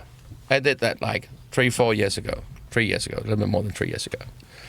And basically, I had a number of operators reaching out to us and says, "Is Open RAN an alternative to this? Can we rip and replace Huawei with Open RAN?" And we started to do our research, and we did the first report about 25 minutes of Open RAN. And basically the whole conclusion was that it is not, okay? So it's not an alternative, it's not mature, it's not secure, all those things. Fine. So, but 3 years ago, all the people from the Open RAN environment says this is an alternative, it can replace it one-to-one, and it's secure. Now, 3 years later, we can see Open RAN is not selling. People don't buy it. Vodafone have 17 sites in UK. Yeah. One-to-one have 20 sites in Germany. That's not an Open RAN issue. No, but there's many, whatever. So the reality is, a lot of operators said to us, "Is this an alternative? Can it rip and replace and doing all those things?" And we look at all those things, and we look at it from a critical perspective, and basically we put facts on the table, and we says to the operators, "Here's our knowledge. We would like to discuss it with you, and you make your own decision, okay? You can talk to those vendors who say those things and can do those things and so on. Security, there's tons of security reports which is describing these things, and listen, we are just creating transparency. That's the only thing. So I always says, as less you know about the industry, as more you love Open RAN, except if you're an Open RAN vendor, okay? That's the reality. That's where I am. When it comes to that, then I just say, if Open RAN becomes a success, as some people claim. PS phone just started kicking off. Thank you. Yeah, that's okay. Providing some background music. If Open RAN get the success, it will be like in 2025 on less than 1% of the sites, and it is in 2030 like 3% of the sites. So I say Open RAN is too little, too late. Okay. Yeah. Although a lot of analyst firms have much higher projections than that. But that's fine. And they're living off selling numbers where they want to show that there's many vendors in the future than less. Oh. So let me say the duopoly or triopoly, if you include Samsung, it have not been an issue in the US. Well, Samsung is buoyed by its commitment to Open RAN, though. That's really how it's found a way into this market. I think it would be more Cloud RAN, but that's... Okay, so we're going to conflate the two. But, but that's fine. But anyhow, the reality is the leading markets in the world on 5G is US, Korea, Japan, and China. Okay? Yeah. And in US, Korea, and Japan, they have a 2 or 3 vendors solution. The 2 classic vendors solution, plus some local Japanese vendors or some Samsung in Korea. So it basically this one that is an issue. It have not been. Let's say that then Open RAN will be these 30% cheaper than some people claims. Okay, we did a calculation on that and say, okay, what does it mean? Because the RAN cost of a mobile operator is equal to about 3% of their ARPU. Okay? Yeah. And our calculation for the US means that if the US operators was only using Open RAN and they had that cost saving, as some people in the Open RAN environment is saying, and they pass on the whole saving to their customers, okay? Didn't take anything for themselves, their shareholders, but pass it on, they could give each American consumer a discount of 40 cents per month on their phone bill. Yeah, I know, but those costs, and I agree with you on those cost saving issues, but that's very much a Cloud RAN issue. Yeah. Those cost savings. Yes, I think and you can do that on classical 3GPP RAN. It's a virtual RAN thing basically, so it's not really classical RAN. But but the point about the cost savings is. The Open RAN community would come at that and say, obviously, if you have more competition in the market, you drive prices down. That's the idea. I mean, I don't know if you're going to get 30% cheaper prices. No, but listen, if you listen, driving down prices, okay? Look at Nokia and Ericsson. They have for 25 years struggled to make money, okay? That industry have consolidated for I don't know how many vendors, okay? So if there was a profit issue, okay? Either should those vendors be extremely inefficient, alternative have an overnatural profitability. Okay, that's what I learned when I was studying business. That's not the case if I look at it. Okay, sorry to say it. I think investing in Ericsson shares and Nokia shares would probably be better. Might have been 20 years ago. I push back on that as well. I mean, I think they have had problems in the past with profitability partly because of Huawei, I would say. I think that's one of the issues that they both had in Europe. Neither of those companies is in particularly bad shape at the moment.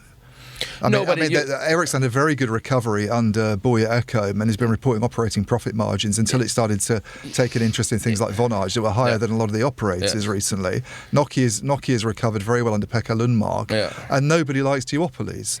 But I don't look at a duopoly because if I look at the value of the total infrastructure market versus these companies which have 13, 14, 15 billion euros in turnover. Yeah. It's small companies, okay? So I think I'm not defending them. I just want to say that we have to look at much more nuance. You think the duopoly argument's overstated? Totally overstated. And I think actually Omdia did a report about it where they did look at the whole value chain and the different vendors and how many vendors there was. And but I still think that we can go to trade shows and look at all the vendors that sell to telecom operators and go, there's lots of diversity there. But that to me is exactly I really push back on that actually because that's one of the reasons I object to Open RAN. If you break Open RAN down into even more sort of component parts and you have these separate domains, then it exposes the fact that there aren't very many vendors in each one of them. Intel, for instance, is the only company the only big company that sells general purpose processors. So if you move away from buying customized gear to running things on, which is not really virtual Open RAN, it's more virtual RAN. But we totally agree because what you're basically saying is you can always narrow a market into something. and then you say now it's a duopoly. Okay. Well, not all markets. I mean, it's very simple. When you and I was conceived, our mother delivered an egg and our father delivered some sperm. Yeah. Yeah. So that's a duopoly. Okay? Yeah, I know, but I disagree. There are lots of competitive markets in the world, and there are markets that are less competitive. And I think the tech sector is one where we have a lot of issues there. So look at the TSMC being one. The fact there's only one company that does extreme ultraviolet lithography. There's all sorts of things that have come up because of the way it's developed. It's developed very quickly. Competitive choke points. There are a lot of competitive choke points, and I think RAN is I agree with Scott that if you get rid of the Chinese vendors, I can see why a government would be concerned about only having 2 Nordic players to choose from. But if you made the point yourself that it's critical infrastructure. This is the most important thing we're possibly building for the future, and we've got 2 companies that were both struggling a few years ago. Yes. What if something happens to one of them and it goes tits up? Yeah. How important is the RAN here? If we look at 5G, okay. If we look at, I remember the 3G when people said this would be all these this would be value-added service, all that. Didn't happen. Then you come 4G, okay? All the value creation that have been made in 4G have gone to basically 2 companies, Apple and Google, to the app stores and all those things. So that's where they have been done. There we have a duopoly. The infrastructure have the infrastructure value of the infrastructure market have not grown. Open smartphone. When we come to 5G, my opinion is that this whole discussion about distinguish between core, RAN, and cloud, you cannot do it because what I usually say to people is, if you want to, you cannot in 5G, real 5G, distinguish between core, RAN, and cloud. Yeah. It's just like a cup of hot water. You can't split it into hot water and cold water. Okay, that's important to say. And what I think is in 5G moving forwards, the app stores of 5G, that will be the cloud. That would be the cloud, the hyperscale providers. You go in, we have all this now. People believe AI is only about ChatGPT. The reality is that AI have been an integrated part of all these hyperscale clouds for many years. And basically you just go in and click, I want to have access to AI. And then you have access to it in AWS or Azure or Google and so on. Yeah. So I think it's important to say, and my opinion is that the RAN, is so fucking boring in this game. Okay, but it's with the cloud where things will happen. Okay. But the RAN is very important, Yes, like a lot of cables and all those things. But it must be quite important, otherwise why are we kicking the Chinese out of it? I mean, it's got to be quite important for us to draw such a line in the sand in terms of security. And that's sort of to ensure that the networks is working. Yeah, but I'm saying I don't disagree that there are other issues. The clouds, I totally agree. Android and Google. All I'm saying the RAN is just the edge. No. That doesn't mean that we should just ignore the RAN. Don't misinterpret me. I think it's important to say we have to look at this from a helicopter perspective. We have to look at much more nuanced, and what I'm nothing against Open RAN. I think there's happening a lot of interesting things in Open RAN, but it is basically a way to connect proprietary boxes. Okay, it's a little bit like if you want to connect your iPhone with a USB cable to your Windows PC. Okay. To a certain extent, so it is, and I think it's important to say what I'm saying when I look at Open RAN. I say is too little, too late, because 5G is happening now. I agree with that. Okay, but I don't think it's as an objective as something. No. I don't want. Why not have an opportunity to buy? I mean, NTT Docomo's network is all Open RAN. Actually, it's something that gets not pointed out very often. It's not virtualized, but it's totally Open RAN. In the sense that they buy their radios separately from their baseband equipment. So they marry Nokia with Fujitsu, and they've been doing this for a long, long time by using another specification, not the one. They've been doing this in the 4G days. So since before Open RAN was a thing? Since before Open RAN was a thing. Right. NTT Docomo has been using different baseband suppliers from radio suppliers. Right. And I think why is that? It's not a bad thing to have to have an open interface that allows someone just to focus their attention on doing baseband, for instance, or just to focus their attention on doing radios. But I agree, it's not. There are teething troubles, there are problems, but.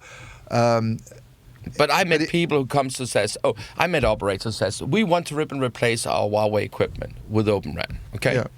And I said, this is totally bullshit because you've not been able to do that, mass market, whatever, before whatever, okay? Yeah. So that is just a way to maintain the Chinese in the network. It's an excuse, okay? Then we see it for America. The American government use Open RAN as trade policy, disguised as security policy, okay? Yeah. Claiming that it's safe, and it's not, okay? Yeah, so that goes full circle to sort of my big objections to what we were talking about earlier. This conflation with security policy and trade policy and political policy. And you've sort of anticipated the question I was going to ask you. Given that Open RAN is not, it's certainly not what a lot of people were promising it's going to be. No. But I completely concede the point, and I thought it was really interesting. I didn't know that what Ian just said, that some people have been doing this decoupling thing for fucking ages anyway. Why do you think it's not based on their underlying standards? Obviously, no, but the underlying concept is just this decoupling, isn't it? I mean, from Omdia's perspective, for instance, because I checked with Remy, who does the forecasting, they would include NTT Docomo's network as part of their forecast. Even though it's not Open RAN with a stamp. Even though it's not Open RAN with a specific, because he says it's more about the actual what you're doing rather than the concept. Yeah, so there's a concept in the brand, and we get into all sorts of things like, do you do Open RAN with a capital O and do you do O-RAN with a hyphen? It all gets a bit complicated. And then is it open as well as virtualized? Because you can have a closed network that's virtualized where Ericsson's doing something with Intel, for instance, that's a Cloud RAN, but it's Rakuten's network in Japan is not following the O-RAN specification. Well, that's still an Open RAN network, but it's not based on the Open RAN space. It's very much like NTT Docomo. A lot of this, because they did it too soon. They did it before those were locked down. So, and a lot of this gets into almost semantics, or certainly branding. But the question I got for you, and you've sort of answered it already, John, but I'll maybe encourage you to sort of dig a bit deeper into it. Why do you think the Americans are making such a big deal out of Open RAN, given that I will concede the point that in this particular context, a duopoly isn't that terrible, and as you say, in smartphones, which you could argue are the most consequential piece of technology in the whole world, we tolerate a duopoly on the platforms. Why do you think the Americans are making such a big deal about Open RAN? It's very simple, and I even had tons of meetings in the US. As you know, I spend a lot of time in the US. It's, as I say, those in the American administration who loves Open RAN most is those who knows less about it. And basically, it's a little bit like, I would like to have one of those. I have a stamp collection. We have Google, we have Apple, we have Qualcomm, we have Microsoft, we have AWS, we have all those things. But that little box, which actually represents a global market of 30 billion euros, so it depends on how you count it. 30 to 40 billion depends on how you count the numbers. Basically, we don't have that one. Yeah. And basically, we would like to have one of those, despite the fact that that's the most hilarious part, the only of all these manufacturers who produce RAN equipment in the US is Ericsson. And their CEO, he's actually also American citizen. So it's he's a Swede. Besides, he's also Swedish, but that's actually the reality. And I think it's for me. I think it's just like a checkbox. We would like to have that. This is like, I have a stamp collection, but I'm missing this one. That actually rings true with what my assumption is, because there was a time way back. Before my time, but perhaps not your two time, and this isn't an age thing, it's just that I've been in the telecoms industry for less time than you two have, where America was perhaps a bit more ascendant, where perhaps around the 3G time, I don't know. But it's all owned by Nokia now. Yeah, and Nokia is but American is Finnish. Further to what John was saying, I think even less than they view it as a partial solution to the China problem, they also think this is an opportunity for America to get back in the driving seat on telecoms on the whole. Because America, they are in the driving seat. They're not in terms of not only in the driving seat, they own the wheels, they own the... Well, yeah, I mean, they own everything. They've got Google and Apple, but in terms of, like, kit, Qualcomm. Yeah, okay. I think that Yeah, I agree with John on this. I think that the problem is that they seem to think they need to have a RAN kit vendor. But when John's talking about all these different suppliers that you see at trade shows, well, a lot of those companies are the guys who provide the underlying stuff that goes Marvell, Qualcomm, doing small cells. So they're just being greedy. Nvidia, for instance. They're just being greedy. There's that one thing that we don't dominate. We want that as well. The semiconductor companies I think are all there's American, maybe some company in the ORAN industry which have been good in pushing the White House, and there's sitting some people in the White House who don't understand the shit about this. Fair enough. But listen, deep respect for those people which have been able to convince the Americans to do that. Hey, listen, it's fantastic work. Okay? Yeah. But reality is, if Open RAN was so fantastic, operators would pulling it down from the shelf, okay? It would be deployed all over, okay? It's fucking not happening, okay? Well, I'm sorry to say it. It's easier to find a beer from a Danish microbrewery in London than find an Open RAN cell. And why? It is. But it's. I think all that proves is it's not very easy to do. It doesn't mean it's not going to happen. No. But listen, I will it happen? I wouldn't. But we're deploying 5G. What I'm looking at is what people are buying today. Of course, but I'd be very, very surprised if Open RAN isn't a much bigger deal by 2030, and I'd be very, very, very surprised if it isn't actually just baked into standards. It would be. In the 60 it would days. be folded into 3GPP. Exactly. Full stop. Possibly, yeah. Yes, that's fine, and it's fine. So it's going to come. It's just it's not an easy thing to do. It's not a standard body. And it's heavily dependent on Chinese. All those things. The list is so long. So listen. My opinion is I don't think it's heavily dependent on the Chinese. China and Telecom is either chair or vice chair of all the major work committees. But Huawei is one of the biggest contributors to the 3GPP. Yeah. But listen, Huawei is probably representing these. May I ask you a question? Yes, you may. You can ask me a question. If Open RAN is the future and this is so fantastic, why is Huawei not working with it? Or are they working with it in a different way? Well, possibly. Through China Mobile or through some other Chinese vendors? The trouble is that you talk about ORAN as though it's a different thing. It's like a sort of... It's not really a different thing. All it is a set of open interfaces. Yes. And if it allows competition...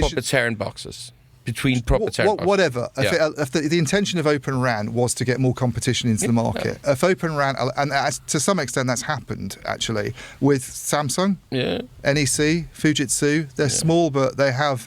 It hasn't worked out that well for the people like Mavenir, perhaps, although they've picked up some work, but. It's worked out well for some of the Asian companies. If we look at the market as a more competitive place than it was a few years ago, isn't amazing without here China the US companies. is doing a lot to help Asian companies and only some. Finnish companies and Swedish companies. Yeah, I mean, Samsung's a classic example of a company that I think's been a very big winner from the Open RAN thing. And if you look at what they're doing in the US with Verizon and AT&T, that's very much Open RAN based. Listen, so to say it's not going anywhere is I don't think it's quite right. I just look at the numbers. I look at what people buy. I look at what they're deploying, and then I basically says. Now Pierre, I could see he got a new. Is it electric your bike? Okay, it's cool. It's probably fast, but I think if he had a Ferrari, it would probably be faster. And it depends on where the race is from. I think we can assume that a Ferrari will be faster than his bike. Yeah. Yes, definitely. But honestly, I think yours? You can share it if you want. What I think is important to say here is. So you want a sip of my Bandit, Ian? No, one of these. A lot of people talk about Open RAN. Yeah. It get a lot of press coverage. Okay. Our good old friend Ray, which I really like. Yeah. He runs Open RAN TV, as I call it. Is it? Oh, hello. That's a bit of a dig. Now, are you saying Telecom TVs are like really pro Open RAN? I haven't really thought about it. I don't have a position on it. I'm not sure about that. But I would say no. But they have a lot of content about it. That's fine. But if I look at how much hype there's about this, how much people talk about it versus how much is bought and deployed. Okay. Yeah. It's a little bit like teenagers talking about sex. Okay. Yeah. Do you know who talks about it more than anyone at the moment though? Ericsson. Yeah, but they have to do it. And listen, I don't care. Why do they have to? It's the flavor of the month. So they got a... No, but Ericsson is large. Ericsson, actually, if you look at the contribution, if you have access to the numbers, so it's large. Ericsson and Nokia and AT&T and I think is also Qualcomm among the largest contributor to Open RAN Alliance. Exactly. Have been for a very long time. And therefore, Open RAN will be, it will be a part of the standard 3GPP package in the future. End of discussion. Listen, it's a part of evolution. I have nothing against Open RAN. I don't look at like Open RAN versus Classic RAN or 3GPP RAN. I'm just trying to say, when operators ask me, is this an alternative to the Chinese vendors in our network? I would say, if you want to deploy 5G today, if you want to deliver 2G, 3G, 4G, and 5G networks in one network, it's not an alternative because it's a 4G, 5G standard. Totally. And we still have in 2026 or 27, 28, there will be several hundred millions users in Africa alone which have these things. And again, if you're going to do the system integration, if you're living in a big country, you have access to system integrators. But in a small country, they don't have them. And I go along with all of that. I think it's an incredibly difficult thing to do. I don't think anybody's going to do it in a hurry. There's clearly performance issues, but I also think I don't think it's an unreasonable thing for operators to want to do with the loss of Chinese competition. And I think it's probably going to be something that is taken for granted in the future and that does throw up some alternatives. I don't disagree with you, but I must also be honest to say, very simple and very straightforward. I think you are probably one of the few journalists who have the balls, using the word balls, okay? Yep. To write critical stories about these things and look at it from the one side and on the other side. Okay? Yeah, I'm looking at it from their side at the moment. You look at both sides, and listen, you do that, and I really respect for that because that's your job as a journalist. Okay, but if I look across numbers of other media, okay, it looked like sponsored content. Okay. Well, I don't want to comment on. You don't want to comment on that, and listen, it's even journalists I like, which I know is serious players and so on, but I think there's so few people who either don't have the balls or don't have the time, don't have the resources to look into it and and ask the critical questions. Okay, and you must when I talk to operators, which is our clients, and they want to know what is white, what is black, what's reality, where's things moving. My job is to try to make it easier for them to navigate into the future. And my biggest asset is not what I say about the future, but what I said about the presence in the past. And that's very important to understand that, and I say a lot of things where people sometimes disagree, but I think it's important for me to say, what did I say about 3G? What did I say about 4G? What did I say about 5G? You know, I have 26 years of experience in this industry. Every year, I publish my predictions for the next year. And I know a lot of like it other people do, okay? But I've done that for 21 years. And every year, I've linked to my predictions for the last 21 years. So you've been accountable. Yeah, which is good. I try to do it. That's good. I think, I mean, there's a part of me, certainly with the China stuff, where I think... Are you going to have Chinese food tonight? Yeah. We should do, shouldn't we? Should we? Although, I don't know, will it cause us some security problem? I don't know. But with China stuff... They might hack it, put some back doors in, Scott. Yeah, exactly. The Yanks might ban us from doing it. No.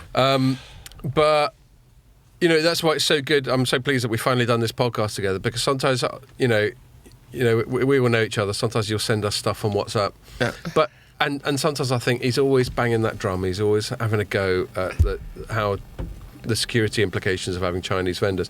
And the danger there is that it can seem like you're a bit of a one-trick pony. And I'm not saying you are, but I'm saying that impression can get created. You can sort of telegraph your position. You're like, what's John... Anything to do with Huawei, I know what John's going to fucking say. He's going to be anti it, isn't he? But... You know, the good thing about podcasts like this, and why I'm such a big fan of podcasts, is over the space of 2 hours, you sort of thrash it out and you get into the nuances of it, and you get a chance to fully support your position on it. And I think you've done a good job of it. And and where I do respect, I know there's different niches for analysts. Like, we've got more sort of mainstream analysts, like part of our company, Omdia, where they do the more sort of classic analyst thing. And then we've got people like you, another person being on a pod a couple of times, Dean Bubley, who... who are smaller and independent, and part of their USP is to not pull their punches and to be, and I, as a journalist, completely respect that. And one thing I truly believe, even if I think I will still slightly disagree with you over some things to do with how much we should demonise China. I don't want to demonise China. No, I'm not saying you do, but I'm just characterising the debate that we had. I think your position, you will always be able to completely defend it and justify it. And so if anyone's got a problem, if anyone thinks you're biased, they should challenge you. And I'm pretty sure you would have the data and the research to support it. The reports we've done about Huawei and those things, we have had more than 5,000 people going to our website, filling a form, requesting them, okay? We haven't received one single email that we're wrong. I haven't been challenged once. Yeah. Those people from the part of the German government I met there in Lisbon didn't like what I said and said, here's my business card. 40 of your colleagues have requested our reports. None of them have come back to me, says there's any factual mistakes. Do me a favor, if there's any factual mistakes, come back to me. I will correct it. If you want to have a meeting with me, I would love to go to Bonn. I have no problem flying to Cologne, take to Bonn. Probably staying a little more time in Cologne is nicer than Bonn. That's another story. But they got better perfume there. Yeah. So basically, I said, listen, I have no problem. Listen, people should challenge me. Listen, I have no problem. And honestly, I think you guys have quoted me tons of times in articles. You get a lot of shout-outs on the pod, don't you? And honestly, it's honestly, I don't run into people who says I'm factual mistakes and stuff. But when we do our reports, and you have read our reports, we have details, okay? Yep. When we did the mapping of 4G... You got the receipts, as the Americans would say. When we did the mapping of 4G in Europe, people were just saying, hey, you did these numbers, okay? When we did the 5G mapping, we did it. And a lot of people said to us, this is amazing, but we haven't been told there was any factual mistakes in the numbers. We had done something. No, I thought both those reports are excellent. I'm not just being nice to you, but I think to be the kind of analyst you are, you basically have to. If you're going to stick your neck out, you've got to back it up. Otherwise, people are going to call bullshit. We're a team of 10 people, okay? And we have to differentiate ourselves. And the best way we can differentiate ourselves is being willing to say how we see things, okay? And it's important for us also to be able to say things that it is, okay? It's not saying nice. And I had a big operator where one of the employees, not on a top senior level, said, we buy your reports and we buy your workshops and blah, blah, blah. We don't like you say this about Huawei and so on. And I said to him, listen, you've been in this company for 4 years, and in 3 or 4 years, you're probably gone, okay? I've been doing business with your company for more than 20 years, okay? So if I don't do business with them the next 3 to 4 years until you leave, I don't care, okay? Yep. And honestly, I look at it from a shareholder's perspective, okay? Because when I say that the German operators have made a stupid decision, okay? I mean it from a shareholder's perspective. When I talk to the financial analysts, which we talk a lot to in the different banks and so on, they say to me, this is not an issue because it will be a one-time off cost. How much do you think it's going to cost them? If the German government was to come along, you made a calculation that's at 3.8 billion euros or whatever it is. But it basically, if you ask the financial analysts, what the impact will be on the share price, because I've reached out, I talked to the financial analysts and some of the top banks and says, should you make a calculation in the share price where you take into concern that they maybe should rip and replace? Yeah. And all of them says to me, not one bank, not two banks, all of them says to me, no, because this is a one-time off cost. Okay? And we know how accounting works with public companies. They can write off all kinds of one-time stuff. Well, they have. I mean, this is the thing. Ericsson's had one-time costs for DOJ fines for things to do with Iraq. And restructuring. One of them was quite substantial. One of them a few years ago was about $1 billion. And it didn't really seem to upset them, really, did it, in terms of their momentum? No, it's pay it out of net cash and they get on with things. So, of course, you as a private person, if we get that kind of... The difference is they have... It's different, you know? But they have net cash, whereas Deutsche Telekom doesn't. I can't just write off a big night out. Listen, Deutsche Telekom, listen. They got a lot of debt. I think 60% of the Deutsche Telekom share price, this is what they have in the US. Okay, so they can just sell 10% of their shares in the US, and then they can deliver. But they don't want to do that. They want to keep control of it. Of course, they want to increase their share. I bet you Vodafone's got out of the US. Just to, I think we're getting close to sort of wrapping up. I just wanted to reflect on one thing you said about just shooting from the hip or just being honest. Yeah. That's something I feel as a journalist. And one thing, anecdotally, I don't have anything to back this up. This is just a gut feel. I actually feel like now, as a journalist now compared to when I first started about 15 years ago, I actually think I get less people approaching me now than I did then. And I think it's because there's a big part of the broader, let's call it the communications industrial complex, for the want of a better term. There's all these people. I like that. Yeah, well, I'm nicking it off Eisenhower. But there's all these people concerned with controlling brand, with manipulating public messaging, and it's not just political; it's business as well. You know, I mean, we all know this, and we've got lots of friends in PR. I'm not slagging off PR full stop, but if any of our good mates in PR from like CC or Babel or Elena or whatever here, you know, they probably wouldn't do it in front of the camera, but they'd have to admit that their clients probably ask them to see if they find some way that they could sort of sneakily sort of manipulate the public message. And I think people like us two as journalists and you as an analyst, a lot of people don't engage with us because they know they can't do that. They just can't manipulate us.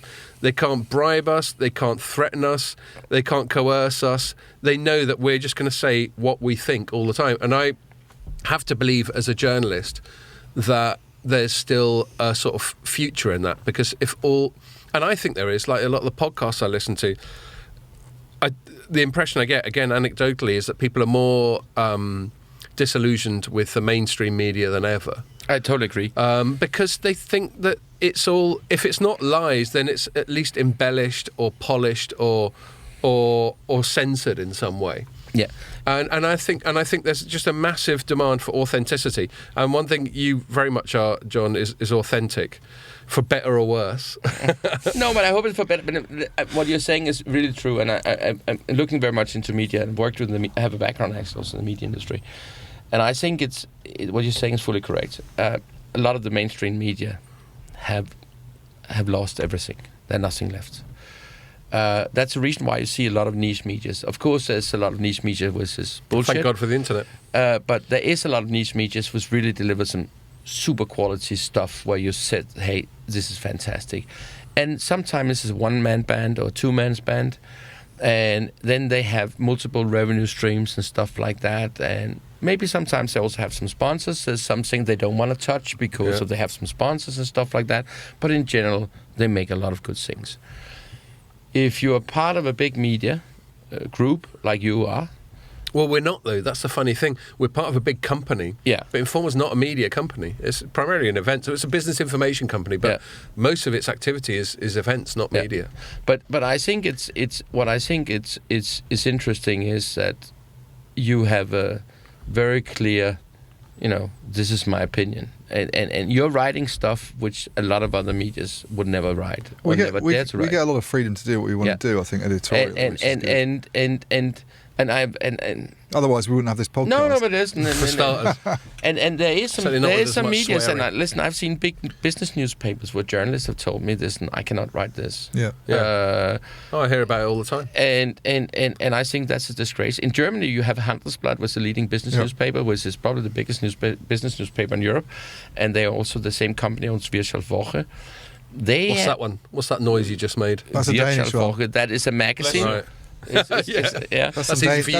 some Danish stuff. No, that was in German. But that media company is a privately held company, and the journalists have a freedom which is unbelievable. And it's really open. It's unbelievable. I'm pleased to hear it. And so they still exist, big media companies. Those are the ones you send me articles from every now and again. Yeah. Handelsblatt. Yeah, and I like reading their stuff. Yeah. I have a subscription to it and read the news almost every day. If I spoke German, I would have a subscription. You know what I do? I speak German and read German, but I actually use my browser to translate it, and it works quite well. I sometimes use my browser to translate Chinese. It comes up with some funky stuff. Yeah, that can't be easy. That can't be easy. Quite there with the Chinese. I mean, it's pretty impressive how good a job. I think it's. Listen, we're living in a world which is changing, and the stuff you guys is doing, and we're doing, and numbers of other people, also like Dean, which I can have my debates with him and discussions with him. Oh, I imagine you two would be like cats in a bag when you have a debate. Listen, I really appreciate him. He's doing a lot and he's challenging people and so on.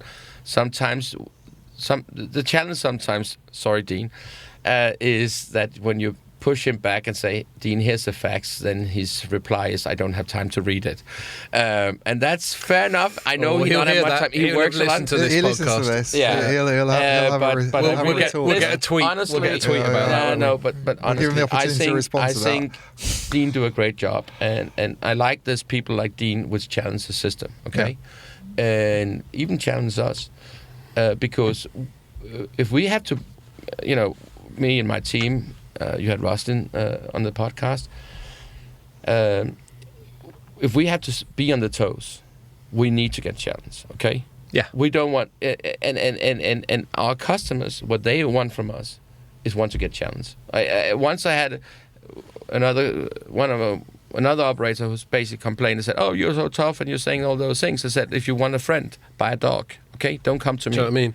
Or go. I mean, I'm not trying to single them out, but just go with a really big analyst house like Gartner or whatever, where you're going to get a certain kind of service. Yeah, it's okay. But listen, we cannot compete with them. We don't want to compete with them. We're a niche player. We're a niche. We're a boutique. So if you want to have fast food, go and get fast food. If you want to have a nice dinner. And a smart company will have a full mix. Yeah. And we have certain things where we're specialised, where we know a lot, like fair cost recovery, Gartner's McDonald's, you're more like Heston Blumenthal. No, Gartner do a lot of great stuff, and listen, they have the resources to collect a lot of numbers. He's like that restaurant. He's that restaurant we went to in Copenhagen 2 nights on the trip. Do you know we went there the night after? Yeah, I know that. Yeah, that was a good restaurant. That was really nice. Yeah. No, but I think it's listen, and there's space for all of them. Did we get there twice in a row? Yeah, because we went there with CC with Anais after. Yeah, of course we did. Yeah. No, but I think it's important, and we need the debate, we need the transparency, and we need the fact checking. The fact checking we do, that's some of the most popular things. Rustin did a report here a couple of weeks ago about fact checking Analyst Mason's report about fair cost recovery. People going crazy over it. It's really, they love it. Oh, right. Because you're not afraid. So she fact checked another analyst report and Twitter got put up. You can go into our website and get it. Fact check Analyst Mason. Give us the top line. Was the report bollocks? Is that what was sponsored by Big Tech, so the conclusion was. Well, do you know what? I mean, and it's fine. Yeah, it can be contentious to throw around assertions about people's motives and that sort of thing, and I'm not going to get into that. But it was contradictory to what they have said in other reports, okay? So if you write something in one report and then you write another report which is sponsored by something, you say, why have you changed opinion, okay? Well, I was... I think if you put yourself in the public domain, then you got to be prepared to cop whatever flack comes with it. Hey. I was just an internal thing yesterday, and a colleague of mine was talking about a pod, and he said that it makes him laugh sometimes when I call out people. I mean, trolls is an unkind way of putting it, but people who comment on my stories and they really have a go. And sometimes on the pod, I'll read out their stuff, and then I'll just give them a bit of back chat. But that's the thing. As soon as you stick your head above the trench, and I encourage everyone to do it, we obviously do it every day as part of our... But what you can't do is then cry when some people say you're full of shit. I totally agree. That's just part of the game, isn't it? No, listen. It's if you... And I think it's... I've been in this industry for 26 years, okay? That's a long time, okay? And if I look at it, I have respect for people who challenge me and my team and what we're doing.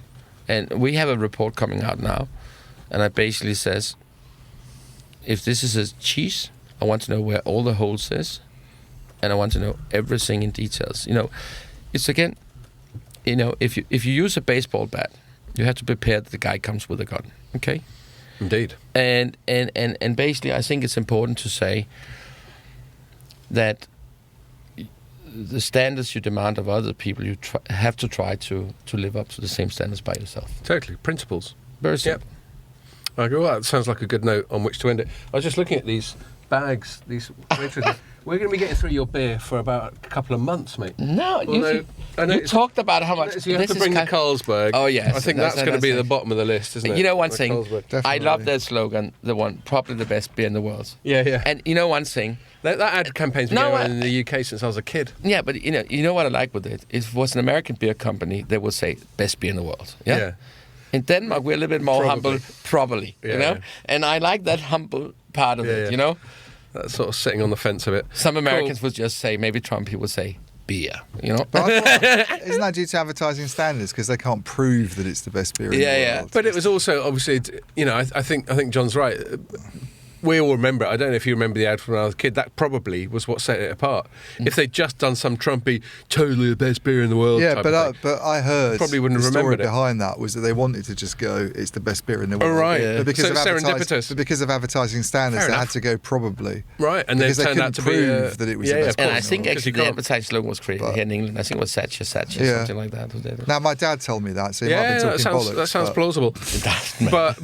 But it ended up pinch of salt, ended up paying off because then they lent into it, and then they sort of said if Carlsberg made something else, and they came up with this completely ridiculous situation where this Carlsberg made like a swimmer, and they'd have some bloke swimming twice as fast as everyone else. It would be the best in the world, and then they would put the probably at the end, and it became their calling card. That whole brilliant. Probably. But listen, isn't it amazing? My little country with 5.7 million people, we have everything from cradle to grave. So. The first thing we do is start going about socialism. No, we're not going to start getting into you start playing with Lego, okay? Right. Okay. Oh, you see, Denmark provides something. We provide that. Yeah. Okay. Then you grow then up. After that, you go to beer. Then you go to beer. You get fat. When you get fat, you get diabetes. Okay. And then you need insulin for Novo Nordisk. I think there needs to be something. So it's very simple. I think there needs to be something between the Lego and the beer. But you didn't see the diabetes part, yeah. And now they have this medicine where you can lose weight and so on, yeah, which is huge. So excellent. Yeah. So trust me, feel free to send me some of that. Cool. All right, we'll wrap it up. John, it's great to finally get you in the studio. And we're going to have a few beers after, and might even get a bite to eat. See how it goes. That'd be great. And it was great chatting to you, mate. And maybe we'll speak to you after you, like at the end of the summer, you've come to this thing that you were talking about in London. Yes, I will. Definitely. All right, man. Cheers. Cheers. Good to see you.